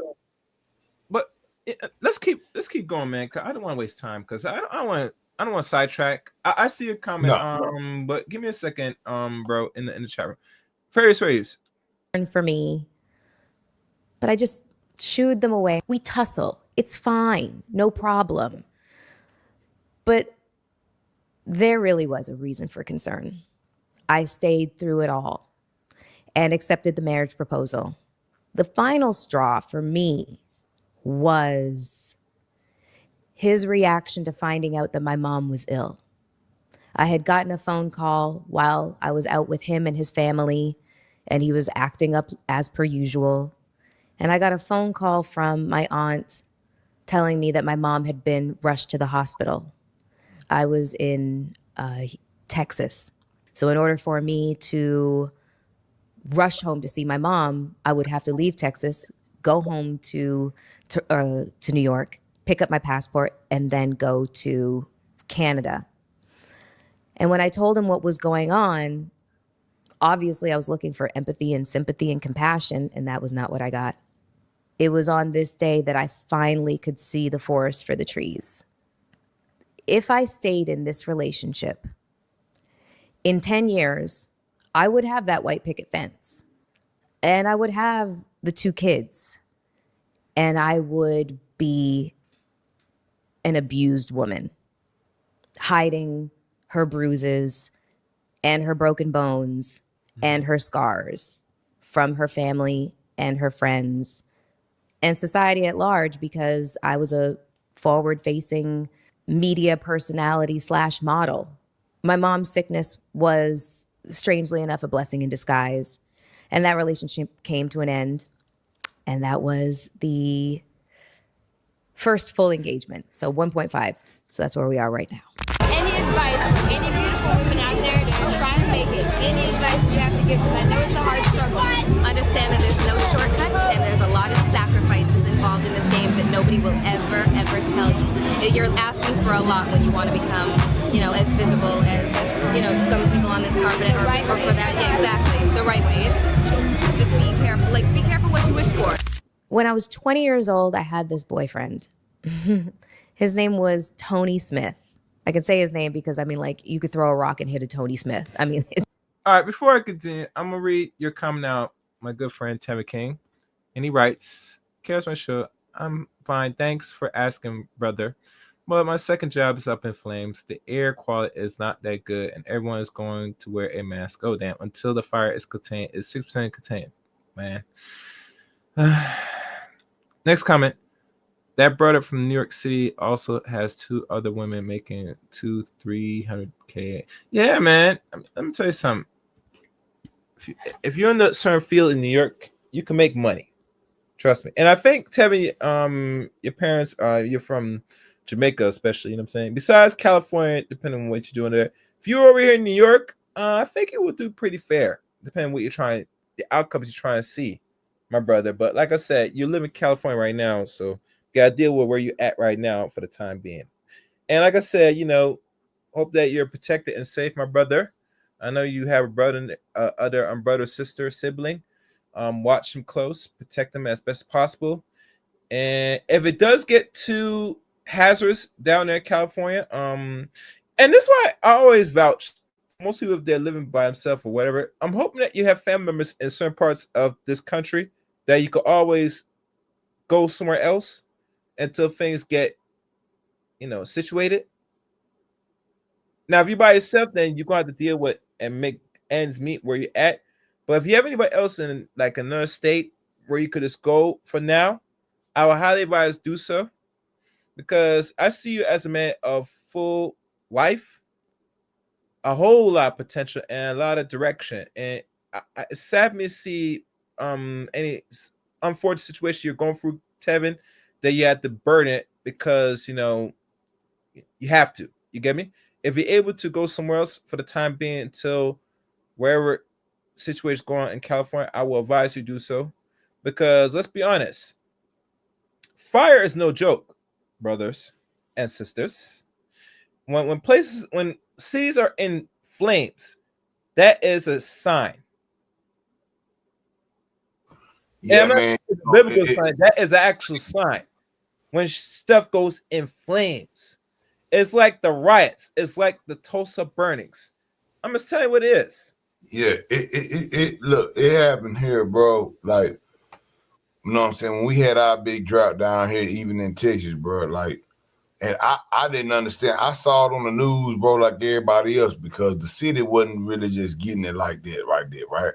Yeah. But then I would drive up, you know, up north a little bit and, man, go down same places we used to go, man, you know what I'm saying, drive down a certain streets or whatever. We go do our cow selling and go to our place and stuff like that when it comes to leasing and dealing with our cows. We go down past, see the whole highway, man, burnt up. Houses burnt up, all the trees gone, like smoke, just smoke everywhere. And then sometime it'll just be, you know, hey, you know, it was just, you know, natural fire.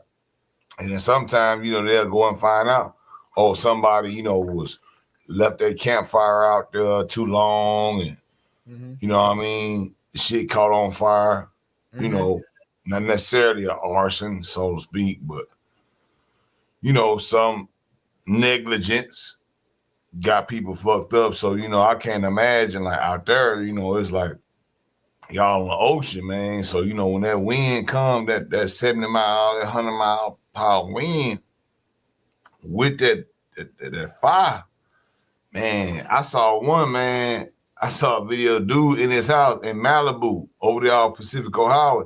And I'm like, bro, I'm seeing that flame come in, chaos. I'm like, man, I would have been gone. See, we got hurricanes down here, and you know, the water and the floods, that's one thing. But man, that fire, bro, that fire, like, man, you know what I'm saying? Like, at least a flood, you can swim, you might got a chance. Man, that fire, you ain't got no chance. When that shit come through, bro, like, man, you gotta be careful, man. You gotta get up out of there, man. I'm with you on that, man. That fire, I don't like that, bro. Like, if I see this fire, I got to go, man. If I can't firefight this shit and get this water on top of this flames, man, you get about 60 foot flames moving at 70 mile per hour, man. You can't fight that, man. Yeah. You gotta get up out of there, man. You know, I'm glad the brother, man, not involved with that, man, because hey, if you gotta get out, like you said, get out, brother. You know what I mean? And for real, bro, like real talk, man. Yeah, let's continue. Fair use. It may as well be like John Doe. He was from Greensboro, North Carolina, and he had come up to Toronto to play for the Toronto Argos, which is a football team in the Canadian Football League. And he had played in the National Football League, the NFL, for many years. And a lot of NFL players, you know, when they're not ready to hang up their cleats, you know, and not ready to, like, you know, kind of be put out to pasture, they'll come to the CFL. And so I met Tony at this festival called Caravana in Toronto. He was so beautiful. My God, instant attraction, obviously. And we started dating. We genuinely liked each other. We liked each other to the point where we could say really, really offhand things to each other. For example, he asked me what my fantasy was. And I got this look on my face.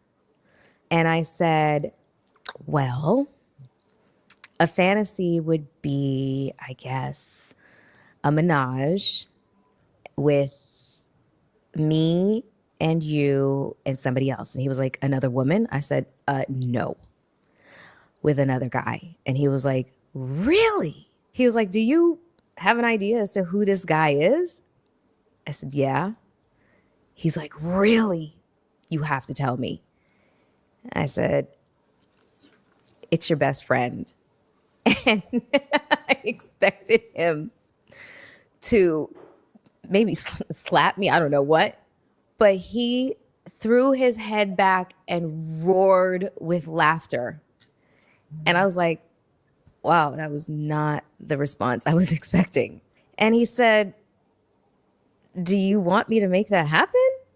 I was like, oh oh my God, that is so sweet. No, absolutely not. Bro. It That's is just a a fantasy. It is meant to stay there. But just the fact that you were open to it, and don't make me feel shame for feeling this way. He was like, why would I make you feel that way? And Tony, I don't know. He maybe he was just an anomaly, but wherever we would go, no matter how scantily I was dressed, he would let me move around the party as I felt the need to and interact with anybody. And he would just sit there and just watch me with a smile. At one point, somebody stood next to him and asked him, like, aren't you afraid to let her walk around like that? And he was like, absolutely not. She's going home with me. I don't have anything to be worried about. And you want to know something? He was absolutely right. His level of confidence and knowing that I had eyes for nobody but him was what made him so much more sexy to me, so much more attractive, and made me like and love him so much more. I wish that I could say that the vast majority of my relationships went like this, but they didn't. They didn't. I'm going to take a sip of wine. She want that sip back, Chaos. I was raised. Let me stop right there. And people might understand what she has laid out. I'm going to give you the honest truth. When a man wants to know your deepest desires, listen to me, ladies. Listen to me, bitch. And if he's expressing, even to the point where, you, the woman, said one wants to be in a, what we call a sandwich, for lack of a better word. Right. In her mind, and like most dudes, because a lot of dudes, they sometimes fantasize this when they deal with either a significant other or some chick that is they're comfortable with, that they want to screw, right?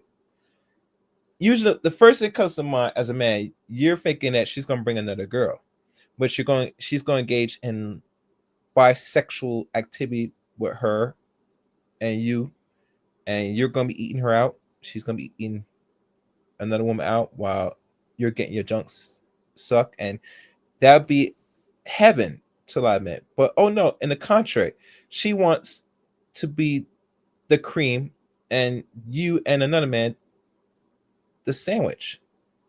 See, that's the problem, brother, because I always tell bros, and I've heard women say this, and she's taking it to another level, right? But I have heard women say that it was like, because she said Minaj, when a straight man hears a woman say Minaj, we hear another woman. We never hear another man, because if there is another man involved and you supposed to be my bitch, that's called a train. Okay, it's words for this. That is not a threesome. That is now a train. 2 men and a 1 woman is a train. 2 women and a man is a threesome. I don't care what you say. I didn't make the rules up. It's just what it is. But Shatter, who did not say that the one Miss Ford is not accustomed to be engaged in train activities? Let that sink in. Matter of fact, she is not just on the train. She herself, God knows, since she's been a video vixen out in these streets, she's on the carousel.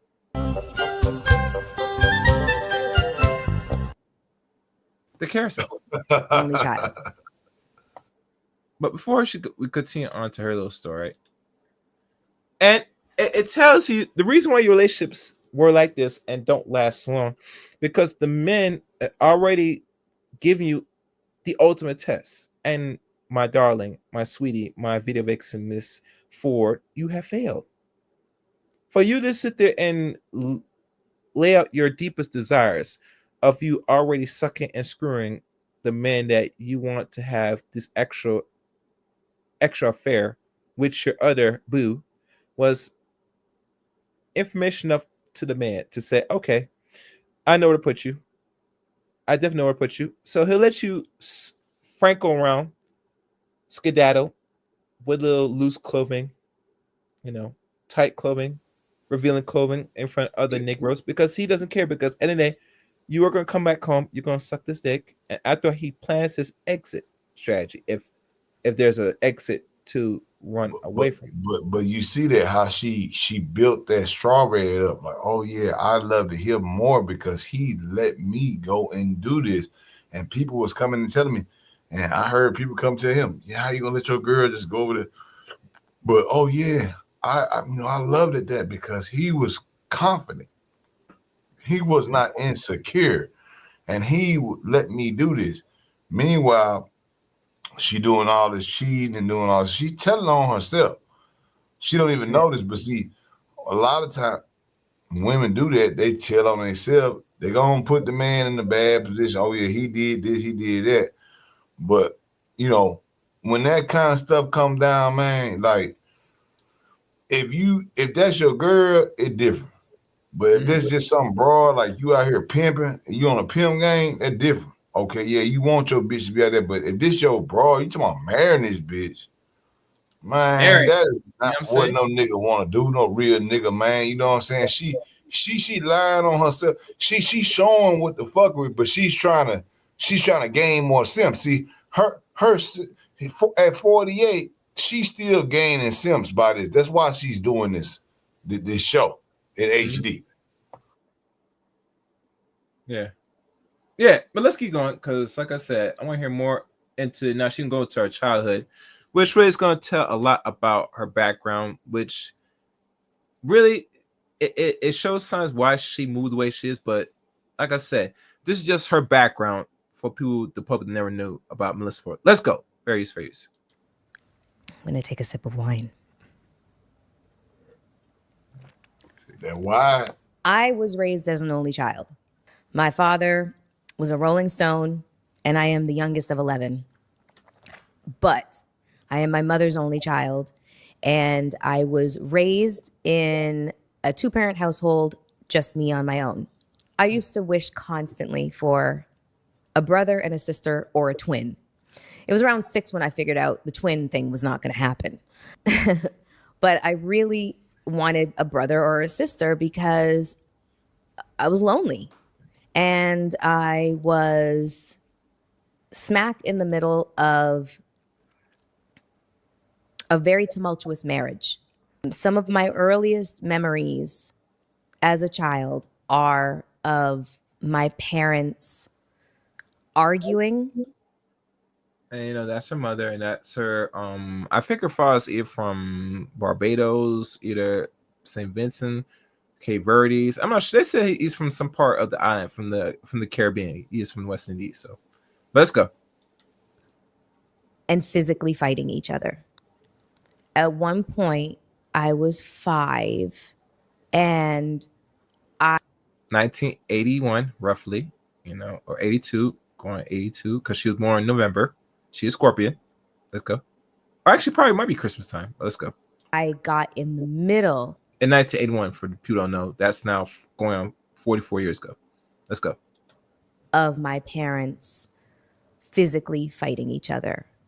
My mom was holding a glass pitcher above her head and was prepared to smash it on my dad's head. And I want to say that this was in defense of herself. This was her protecting herself. So, needless to say, my first introduction to marriage and how men and women, the expectation of how they interact with each other on a romantic level, was very, very, very, very traumatizing. And they didn't do anything to try to correct it. They didn't sit me down and explain things to me or apologize to me. I think that that's something that you are not perfect. You are human. And to be a human being is to err. And sometimes you do things to unintentionally harm your children or traumatize them. And they deserve an explanation and they deserve an apology. I'm going to disagree, and here's why. And I gotta refer back to Kevin Samuels. He said this to a lot of you lovely ladies for the past 2.5, actually roughly almost actually 2 years, from 2020 up to 2022. 1 week or almost that same month when he started change his content from men to women. He said this, and he said this multiple goddamn times. Your child, you stay in a child's place. It is not your job, much as in your business, to know why your parents do what they do. They don't have to really explain nothing because you're a child. You are under their care, under their ruleship. If they give you explanation, it'd be on the kind heart for them for further understanding and for things that you will not understand until you're a little older. But you see where it was with her, what she just said, right? She said she was her mother's only child, and her daddy was a Rolling Stone. No. Let's go deeper. It doesn't matter what the position the parents are, right? The father fucks 5 or 10 or 12 different women and breed up every woman. At the end of the day, your child, you stay in a child's place. Between you and your father, your mother, that's true. But, like she's older, right? So she's older, but you see, the reason why I had to push back, and I had to push back seriously for those that even they get far to this stream, this video, that Kevin was clear, and I understand perfectly what he means by this. Once you become a young adult, you're gonna have your life that is gonna be in your hands and your hands alone, which you must control and make and define for your own. That's true. What your parents go through is something that you go through as traumatizing.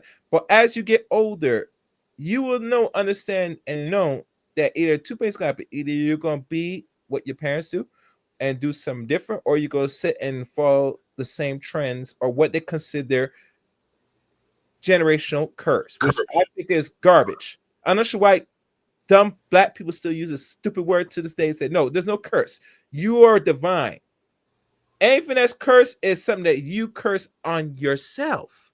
You gotta take that away. You must take all accountability and responsibility and make life as you see fit, and make the life how you see the world fit in your narrative.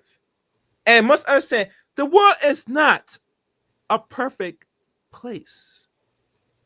Every year you step out, you wake up out your bed and you step out that doors. Keep in mind, the world is dirty, it's shitty, it's dangerous, it is a filth, it is something that is not deemed to be respectful or deemed that should exist. But then we still deal with it because that separates us from the actual animals within the world. You get me? And a lot of men, especially when don't really see this and can't conceptualize this, because they live in the world in a goddamn bubble where everything should be perfect. Everything should be like Christmas. It should be like Disney fairy tales. Ain't no such thing as that. But see, when you have these type of women that have been to that point where they've went, even look at the success, and the woman is not unsuccessful. But to your point, when you look at that, brother, to what we're saying here, and I think that's part of what we're saying, even look at this, right? Mm-hmm. Her being successful in what she is, look at she's doing a 4K interview on niggas she talking about from back in 2001, 2, 3, and 4. Man, it is 2025. You still talking about them dudes? You mean tell me you ain't had no other dudes in that whole time that you thought that you was gonna make it real with? You wanna talk about these dudes from back in them days? Well, them dudes is gone on by their business, Cal. Right? Mm-hmm. I'm sure they have other women now. They probably have a family. I mean, they've been there many years. They, but you over here pining about what you should have done, this and that. Hey, this is just a telltale sign. If any woman that had any sense, like, look, you know what I mean? And that's what it is even with the Facebook, where Zuckerberg trying to get his mind right now because they know And me and you had this conversation before, and when it was on the Capitol Hill, when it was talking about how Facebook was actually, the algorithm was set up to make people hate each other, hate themselves, to destroy each other, and especially for the women, which is more vanity, based. So they see a woman on a fake ass Instagram, and why filters and all that stuff is a thing. Because you got these women that's trying to live up to these unrealistic expectations. And now you are all women looking the same. I remember it was a time where it was like a natural woman that looked good in the way that she did. It wasn't necessarily a planned out thing, or she got to have a certain amount of juice, BBL, and be perfect body and this and that. Man, look here. You got a woman that's nice, natural. I'd rather have that because the maintenance even on that is way less. Then you got a woman she full of plastic surgery. She got to have her stuff done here, done there. Man, you don't want a woman like that, because I always ask women for help, and this is always a lie, Cal. Oh, well, I'm doing it for myself. Mm-hmm. That's a lie. That is a lie. Because at the end of the day, we already know what it is. First of all, it's for niggas. Second of all, it's for women too. Because most time it's for women. Because women just battle each other over who got the biggest ass, who got the finest face, who got the longest eyelashes, who got the longest weave. And, this is what women do. We know this. But men, we don't give a damn about that. Look, can you come to the table with some fucking good cooking? Can you take care of my children and then not go over to the feminist diatribe before we get these kids grown up and raised up where they don't have to be like this woman here, sitting up there talking about, oh, what her mama did, her dad did. I would put myself to death if I heard my daughter and I was still alive talking like this woman doing. You know what I mean? Like, come on, man, for real? Like, please. Like, you know what I'm saying? My daughter don't have to sit there and be like, oh, well, because, plenty of women that look great. They can take their clothes off and look good. But do you want your child to do that? And at the same time with the men, like, with your son. Do you want your son to go out there and be sagging his pants and killing niggas and, out there on some bullshit? As a grown father, that's your son, you don't want that to happen. So as a woman, and then that's your daughter, do you want your daughter to be a hoe? Her whole thing is a Karen Steffens or this bitch. You know what I'm saying? Oh, well, my mama, you know what I mean? Like, can you imagine? Like, you have failed. If your kids get up there on the internet for a couple of damn AdSense dollars and destroy your name by saying that your family members fucked you over in some type of way.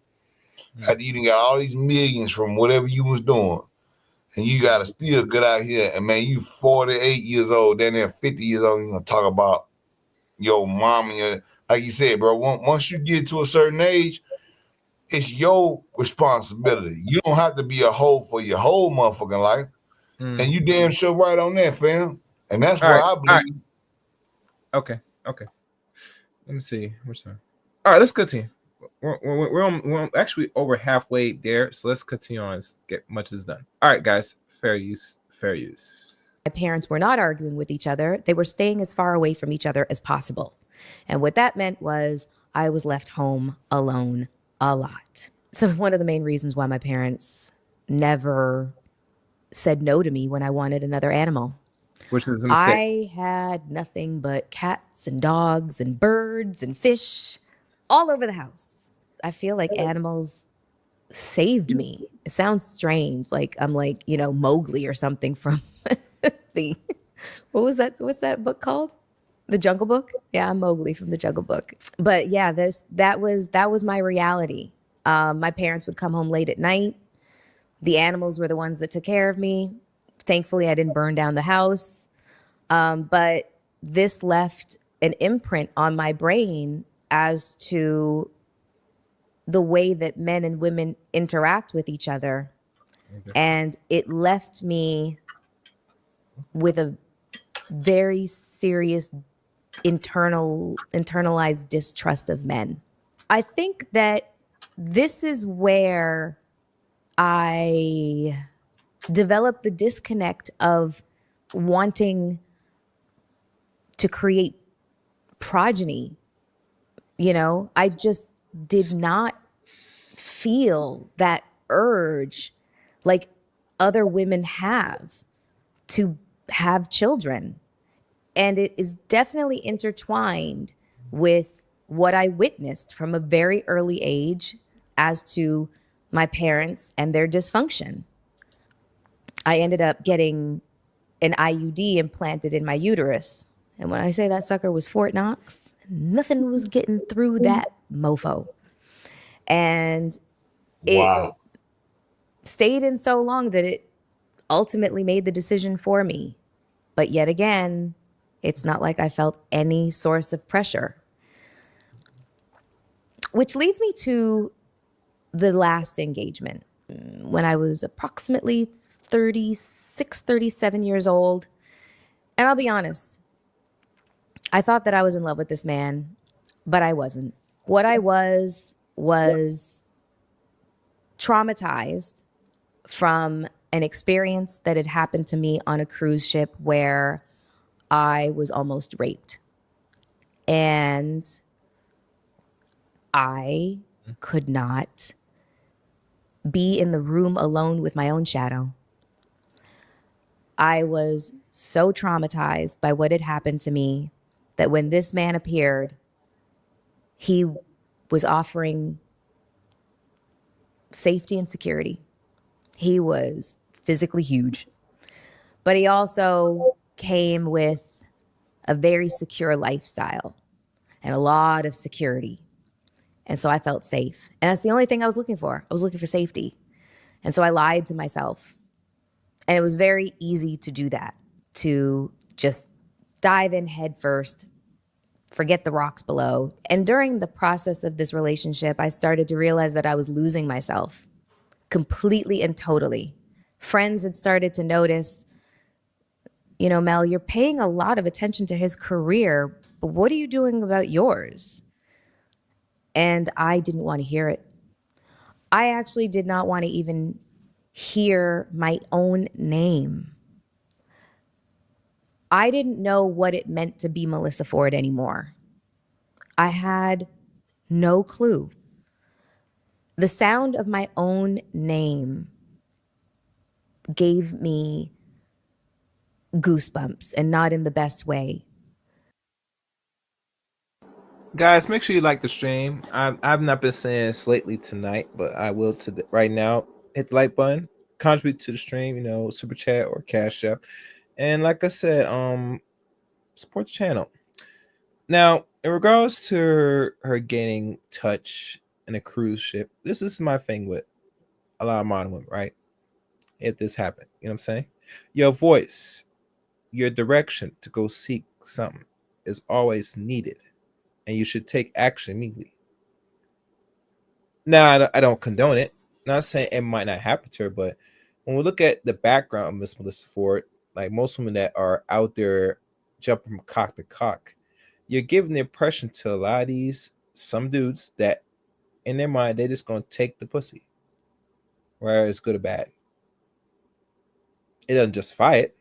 It's not a right or wrong thing if you want to be honest, but it's how you portray yourself. So when she goes back and says the word, when people call your name and you have a certain demeanor or how you don't like how your reputation is what reputation do you expect? What outcomes you really expecting? I'm a man, you're a man, Shatter. The first thing that comes to mind is not some of any esteemed prestige from you, Miss Ford. Even now, from your outcomes in life, even if you survived a serious car crash when you were just roughly 40 years old or 41, 42 back in 2018, and you survived that, good, right? Survived, wonderful, right? It lets you know saying that how you carry yourself, it is all on you, boo-boo. You get me? And really true, you should not be ashamed of it. See, most women now they live in the truth, and I hear a lot of women say that this is their truth. I call bullshit. Most women can never live in your truth because you can't look at yourself in the heart in the mirror and self-rationalize that you're effed up. You are the cum dumpster for every man's desires to bust one in your face, in your mouth, and all holes, which you do on a regular, right? Regardless if a man pays for it or not. This is your outcomes when if you're gone tomorrow. This is how we're gonna look back and we're gonna think of you. This is your legacy. This is your goddamn legacy, sweetie. Just like Karen Stevens, just like unfortunately Joy Taylor.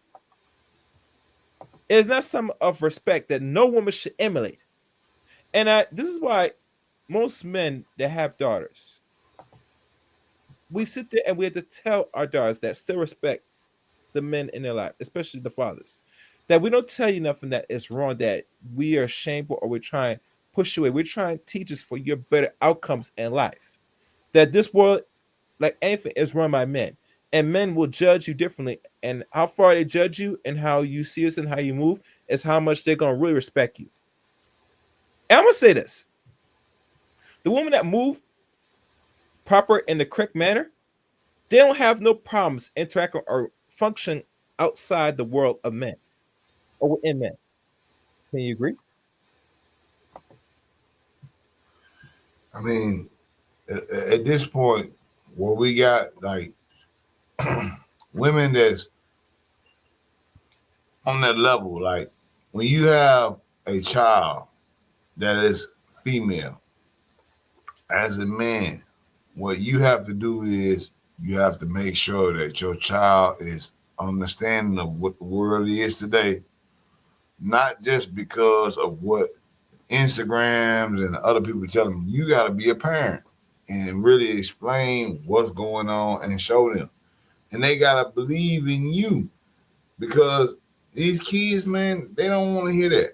And what she is saying is a lot of blaming the dude, blaming the parents, and she's doing what she do now. She has gotten her money. I mean, if Melyssa Ford has done what she has done and to be able to get the money, you would not want to continue to put out your information like that if you already had got the money. You don't need no more of it. You're doing it because you didn't spend the money up. They don't want to go out there and, now that I hear that, but at first I'm listening to it, she don't want to put the dude's name out. Now she put another nigga's name out, and this is normal. This is what they do. Any brother who had any sense back in them days and today would never put his hands on. Man, look, you be a damn fool. As kids, you can say, hey man, a person that, let's just say, female, got pregnant by a dude, okay, you get that one play out. A dude, okay, you get one broad pregnant that you probably shouldn't have. You get that one play.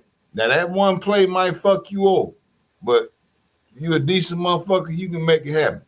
At the end of the day, you're going to make sure your kid is straight. I don't give a damn what else is straight. You're going to make sure your kid is straight. Once you don't do that, you done. There is no person to blame.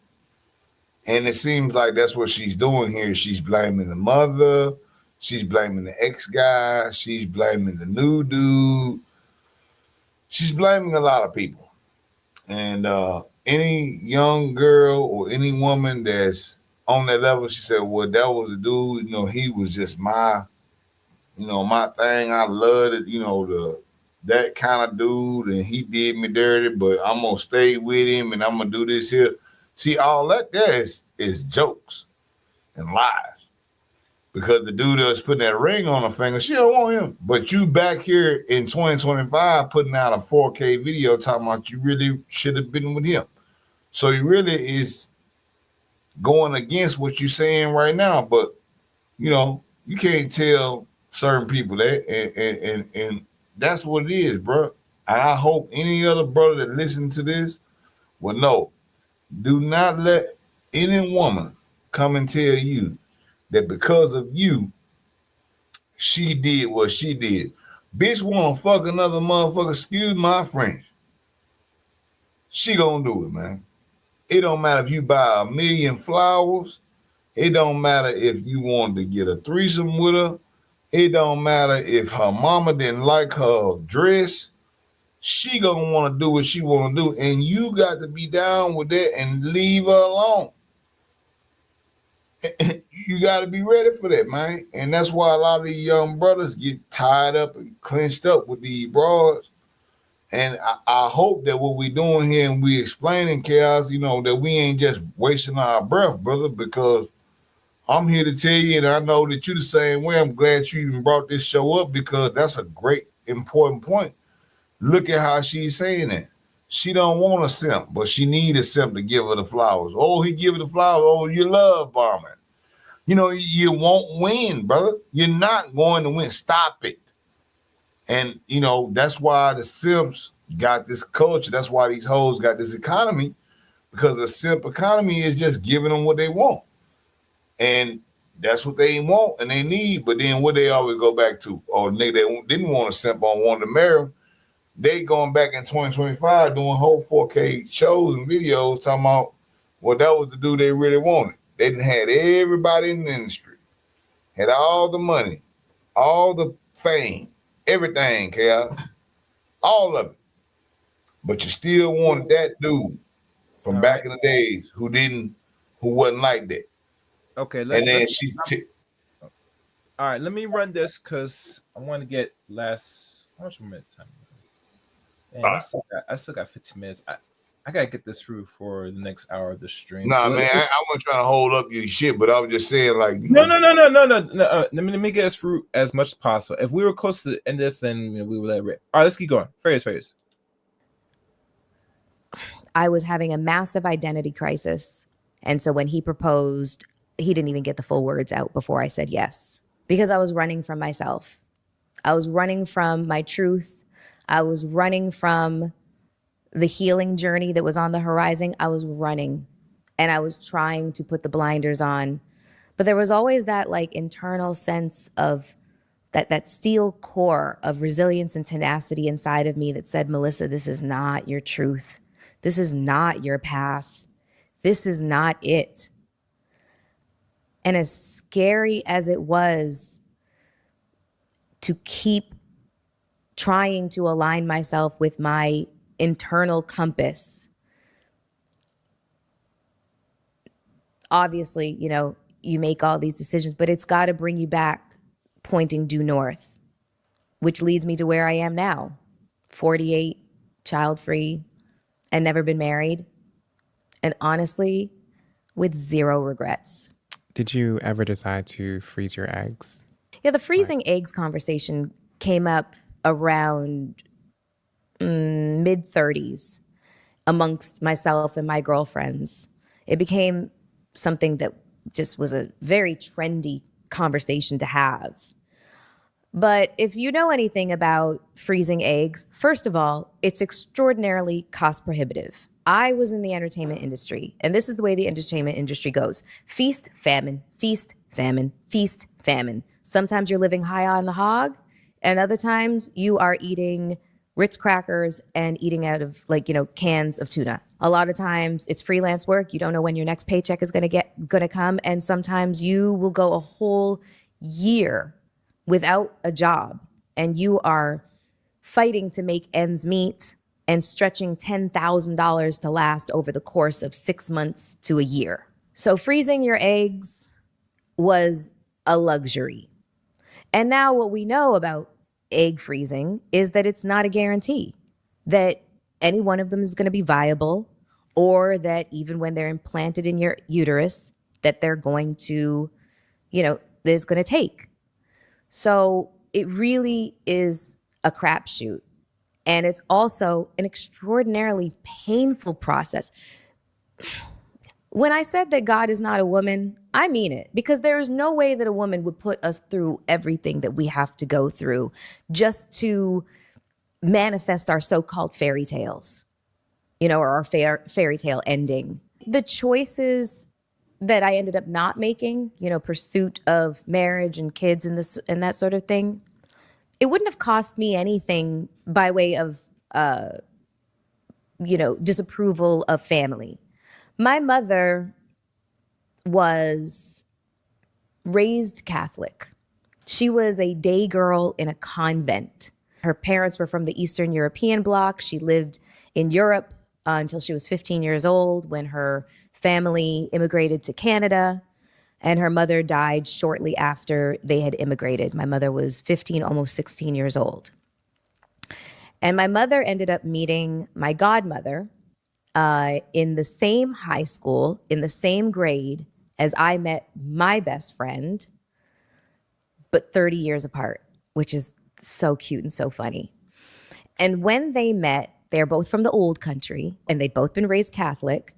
They both said to each other, let's make a pact. If we ever have female children, we're not going to raise them Catholic. There's something about Catholicism that makes women feel like they're second-class citizens, like they are there for that marriage is a sacrament, and it's a holy sacrament, and you are there to obey your husband without any consideration as to what you may need, what you may feel, what you may want. And they had seen their mothers and their grandmothers and their aunts live lives that did not belong to them, and they decided that that was not the lives that they were going to give their female children. So my mother had me, and my godmother Renata had a daughter named Laura, and we were not raised religious at all. I had to pause for a second to say this about the freezing eggs. And I know you want to respond, Shara. Let's try to keep this one short because this is not, we don't want a long one this type. I find that to be repulsing, personally, for those women that can afford it or not. If you have to be a certain point in life, mentally, spiritually, and physically, that you prolong just to even become, let's say, a mother effectively and want to play the weight game to the point now you want to be at your 40s, which I'm seeing now a good portion of these ladies now at that point having a kid for the first time. I find it repulsive, in my opinion, especially a woman. And here's why. You want to at least give yourself at least a good 20, maybe 30 years separation from your generation. If you have kids around 20, that's fine. 30, that's pushing it. But 40, absolutely not, in my opinion.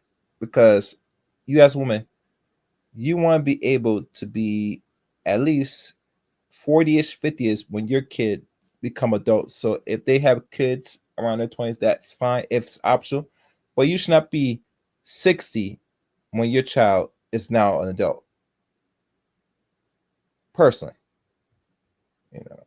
Personally, if you're a woman. Now, for men, it's a little different. Because men, unfortunately, we wait longer, and some of us will have kids around 20, some of us 30. Even some now, you hear having kids, men having kids first time at 40, which is that's fine. I can't say it's problematic because men move a little different than women. Because time is a little bit more fair in our direction, depending on what we're doing as men. But overall, you as a woman, older you are, and then you have a kid first time at 40 it's a bad look. And it's a no-no, in my opinion. Now, a lot of women are going to get mad if they get far in this video and say they'll disagree and they'll say some stupid shit, which I don't give a fuck. I'm just keeping real.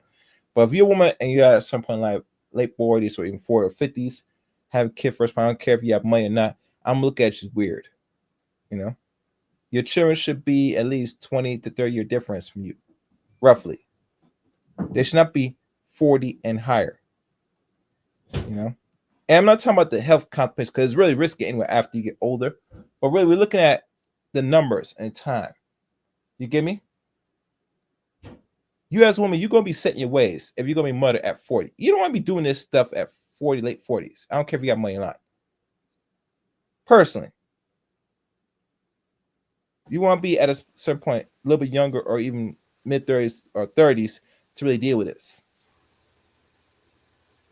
Well, you think about it, man. Even as a man, do you really want to be going to graduation?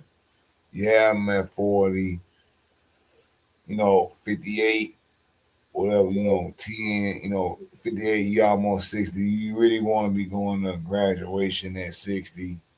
I mean, so as a man, you want to get all your kids done, preferably before 40. So, as men, we can father children way longer on average than a woman could uh, hold a child after that age. So, I'll go in further and add on to this. It would be weird. Let's say even can't say myself, but let's say any man that's way older, like 50 or something. It would be weird at that point in life if you're mid to late 50s, and even God knows 60 if you're a man, first time kid, personally. Because now you got to look at a differential. Not saying life expectancy of a man, which is always questionable. We live in the Western world, which they always know a life expectancy in the West is very uncertain.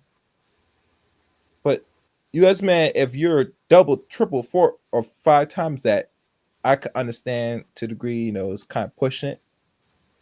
But we gotta think again that as men, the way how we move in, let's deal with the clock aspect. And a lot of people want to think men and women are say we're not.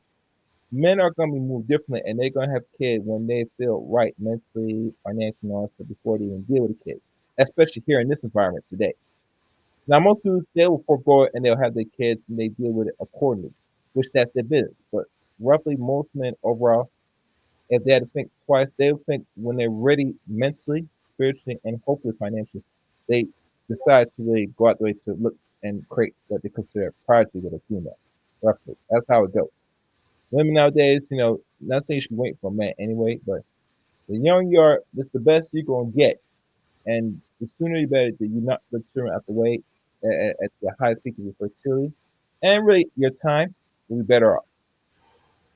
And not only that, let's be honest. When they talk about the infant mortality rate, especially with black women, you gotta understand, Sweden, regardless how healthy you are or not, you're always risky in America because there is no care or any facility that we control as people that really caters to the body anatomy and the health and the psychology of black people, men and women, especially women. You go in there, you get a pain or some hurting or something wrong with you. These institutions don't look at you as everybody else. They look at you as other, and they place in the box as other. So you go in their facilities pregnant, and you go for pains, and God forbid you give and give a baby full term. This is what you're going to be expecting. You're not getting the same care. You're not getting the same respect, same treatment like the actual group of women in this country, and that's what leads to the high mortality rate. I can't go into stories when I hear stories of women that go to these institutions that have children or pregnant. That two things happen: either they lucky to come out there alive, or they something goes missing in their system. One way or the other. Yeah. But anyway, let's keep going. Fair use. To the point where I literally told my mom, I was like, "Can I go to Catholic school?" She was like, "No." I really just wanted to go because I liked the uniforms and I didn't want to look for something to wear every single day. But my mother was steadfast that no, any curiosity that you have with religion, you can go and seek that out on your own. But I'm not going to hold you to, an indoctrination that doesn't really belong to you. You make your own choices. And so when it came to checking boxes, my mom had already decided what my daughter's life is for her to live. And I'm lucky in that way. Very, very lucky in that way.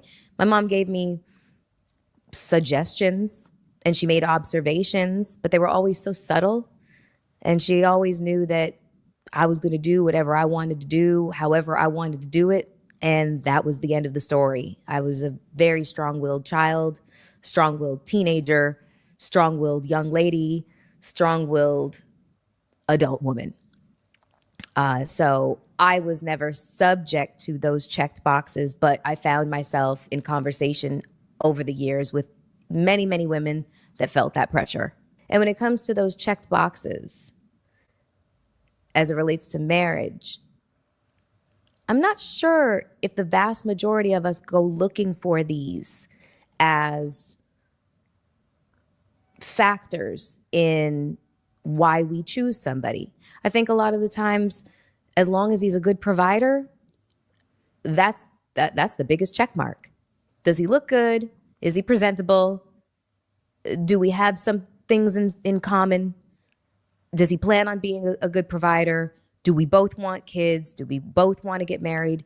These are the things that people ask themselves, and this is what helps them make their decision. But they find out years into the marriage that it takes so much more to make a marriage successful than just those things. One of the main things that I think is missing from a lot of people deciding on getting married is how much of a friendship have you built with this person? Because like outlasts love 1,000% of the time. Through the course of my career and just life in general, I have spoken to so many successfully married couples. And success means that they still like each other decades later. That's success. They still wake up and want to participate in this partnership. That is success. And that's what they say, that like is more substantial than love. And looking back on my relationships, I realized that like was not high on my list of priorities. And that's probably the reason for failures. So before I sign off, I saw something on Instagram that I wanted to read today. Now, you're going to hear this bullshit in a second, and this is where it gets real goofy and lunacy right here for those that didn't survive to the point of Melyssa Ford's babble, And, she's a real open book about the outcomes of her life. I don't think she takes any serious accountability of her outcomes personally, but let's now listen to this final part. Fairies. It says marriage is the lowest paid form of sex work. Women are owed reparations. The people we lay with are the people who are most likely to kill us, which sounds really dark, but that's the reality we're living in. The reality is women have lost their lives in pursuit of men. Women have lost their futures in pursuit of love. I think we all need to really sit down and ask ourselves as individuals, what does love actually mean for me? And what in my life resembles that? Does the man that I've chosen resemble that love that I want and deserve? The traditional idea of love is damaging for women because it involves us being self-sacrificial in order to prove our worth. Men need to learn to find sustenance, entertainment, and sexual gratification outside of women because we don't owe men that. We live in a society where men assign women humanity and worth based on how attractive they are to them. Men need to learn to find sustenance, entertainment, and sexual gratification outside of women because we don't owe men that deserved a repeat. Thank you so much for joining me on this very personal episode. But what I want to leave you guys with is I want every woman listening to this to understand that you have and you should exercise all of your choices. The way that things are going, Roe v. Wade being overturned, it is an act of defiance to embrace your individualism, to embrace your own identity, to embrace your wants, your hopes, your dreams, to embrace the way that you see your life going, how you see fit. It is your life to decide what happens in it. If you want to get out of bed and you want to make a million things happen in the course of a day, or if you want to be lazy and do absolutely nothing, everything is your choice. And in addition to that, there's a phrase that I heard recently that I absolutely love. And for any man listening to this, I do not say this to be offensive in any type of way. As a matter of fact, take yourself out of the equation because you're really not a part of it. And that is said with love. The phrase is decentering. Women have been conditioned to feel like men are the centerpiece of our lives, and everything else takes place on the peripheral. Our careers, our friendships, our social circles, our school, everything that we do is peripheral to centering a man, finding a man claiming us, a man being our husband, a man, a man, a man. When in actuality, it's you. It's about you and it's about your choice. If you never end up finding the quote unquote one, guess what? There's so much more that life has to offer you that will make it okay. Love is wonderful. Finding a relationship is wonderful, but not at the expense of yourself. And that's just my little bit of lived wisdom and experience. These are the things that I've learned. And I hope that what I've shared with you today, you find useful in any way, shape, or form. Maybe you don't want to be anything like me, and that's completely okay.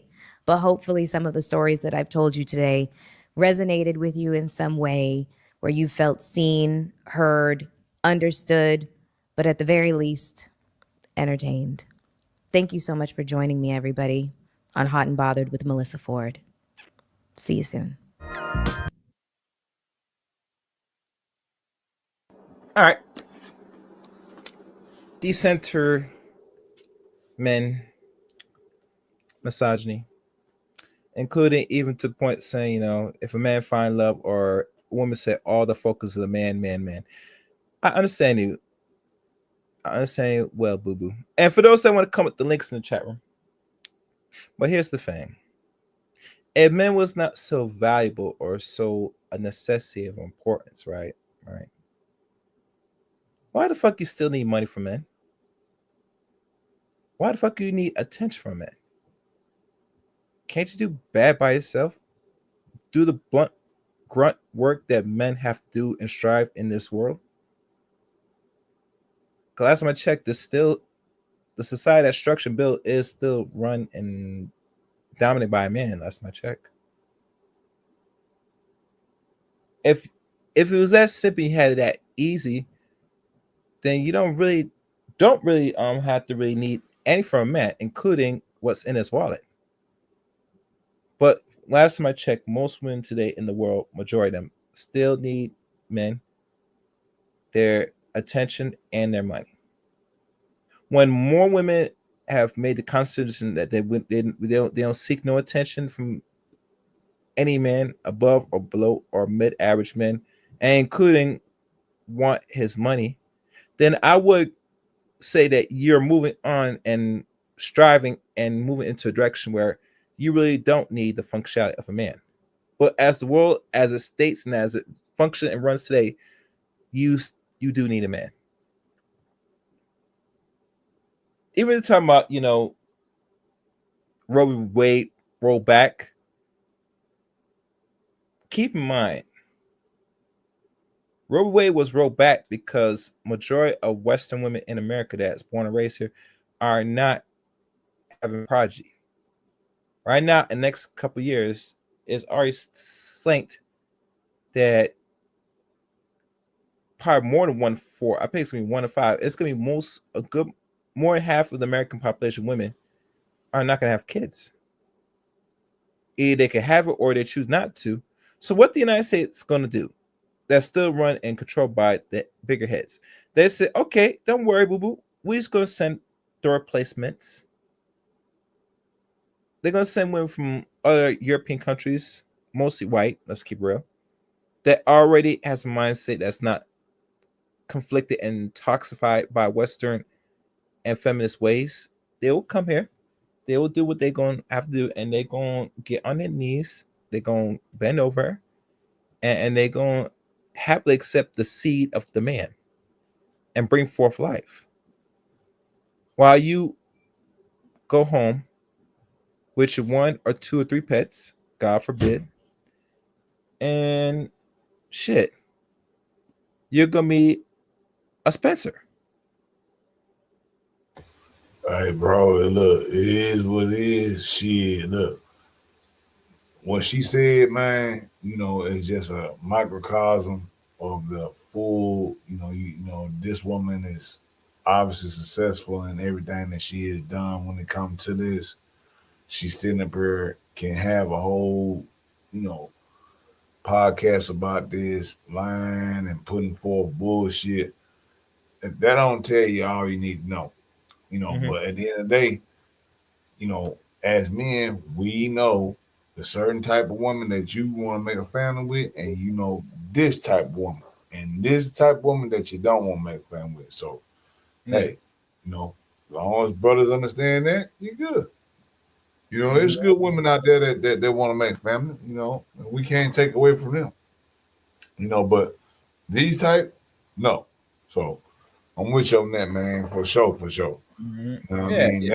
That right there lets you know. I'm glad she, because I never would have pulled this up and listened to the craziness that she talking about. I'm glad I was able to hear it, man. I appreciate you for having me up, man. I'm gonna go ahead and get on out, man, and give me some rest, man. All right. But I'm glad you brought me up, man, and I'm glad that you actually put this out there, because I would never even watch this, man, if it weren't for you. I'm glad I even heard this, because I can see where the fuckery is, man. That's it. That's all I'm gonna say. One thing I would say about the reparation part, that women should be owed reparations and the world does not owe you, me, any understanding. Marriage, the way how y'all chicks view it, and let's be honest, women that think like that are already engaged in 3 or 4 behavior. They're engaged in horse activities. Let's keep real. You will look at it as a form of transaction, as a form of prostitution, because you already in prostitution mode. People that think and move with clear conscience and clean hearts and strive to be the best in this world and move in a more functional manner, you don't have these problems. But if you move it in the world where you want to go get a release and get paid for it, to the point where you're constantly looking to men, rather they pay for something, or you just want to screw them because they look cute for free, which is your option, then obviously you get what you deserve. Yeah, marriage will be a prostitution to a lot of women, because most people are not seeking godly marriage. Most women today in the West State, including black women, since we're gonna go there, really don't want marriage.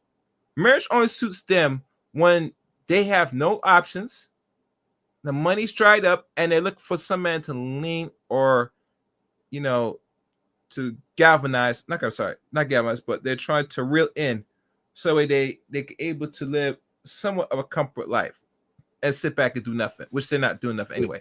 It is what it is. We see it.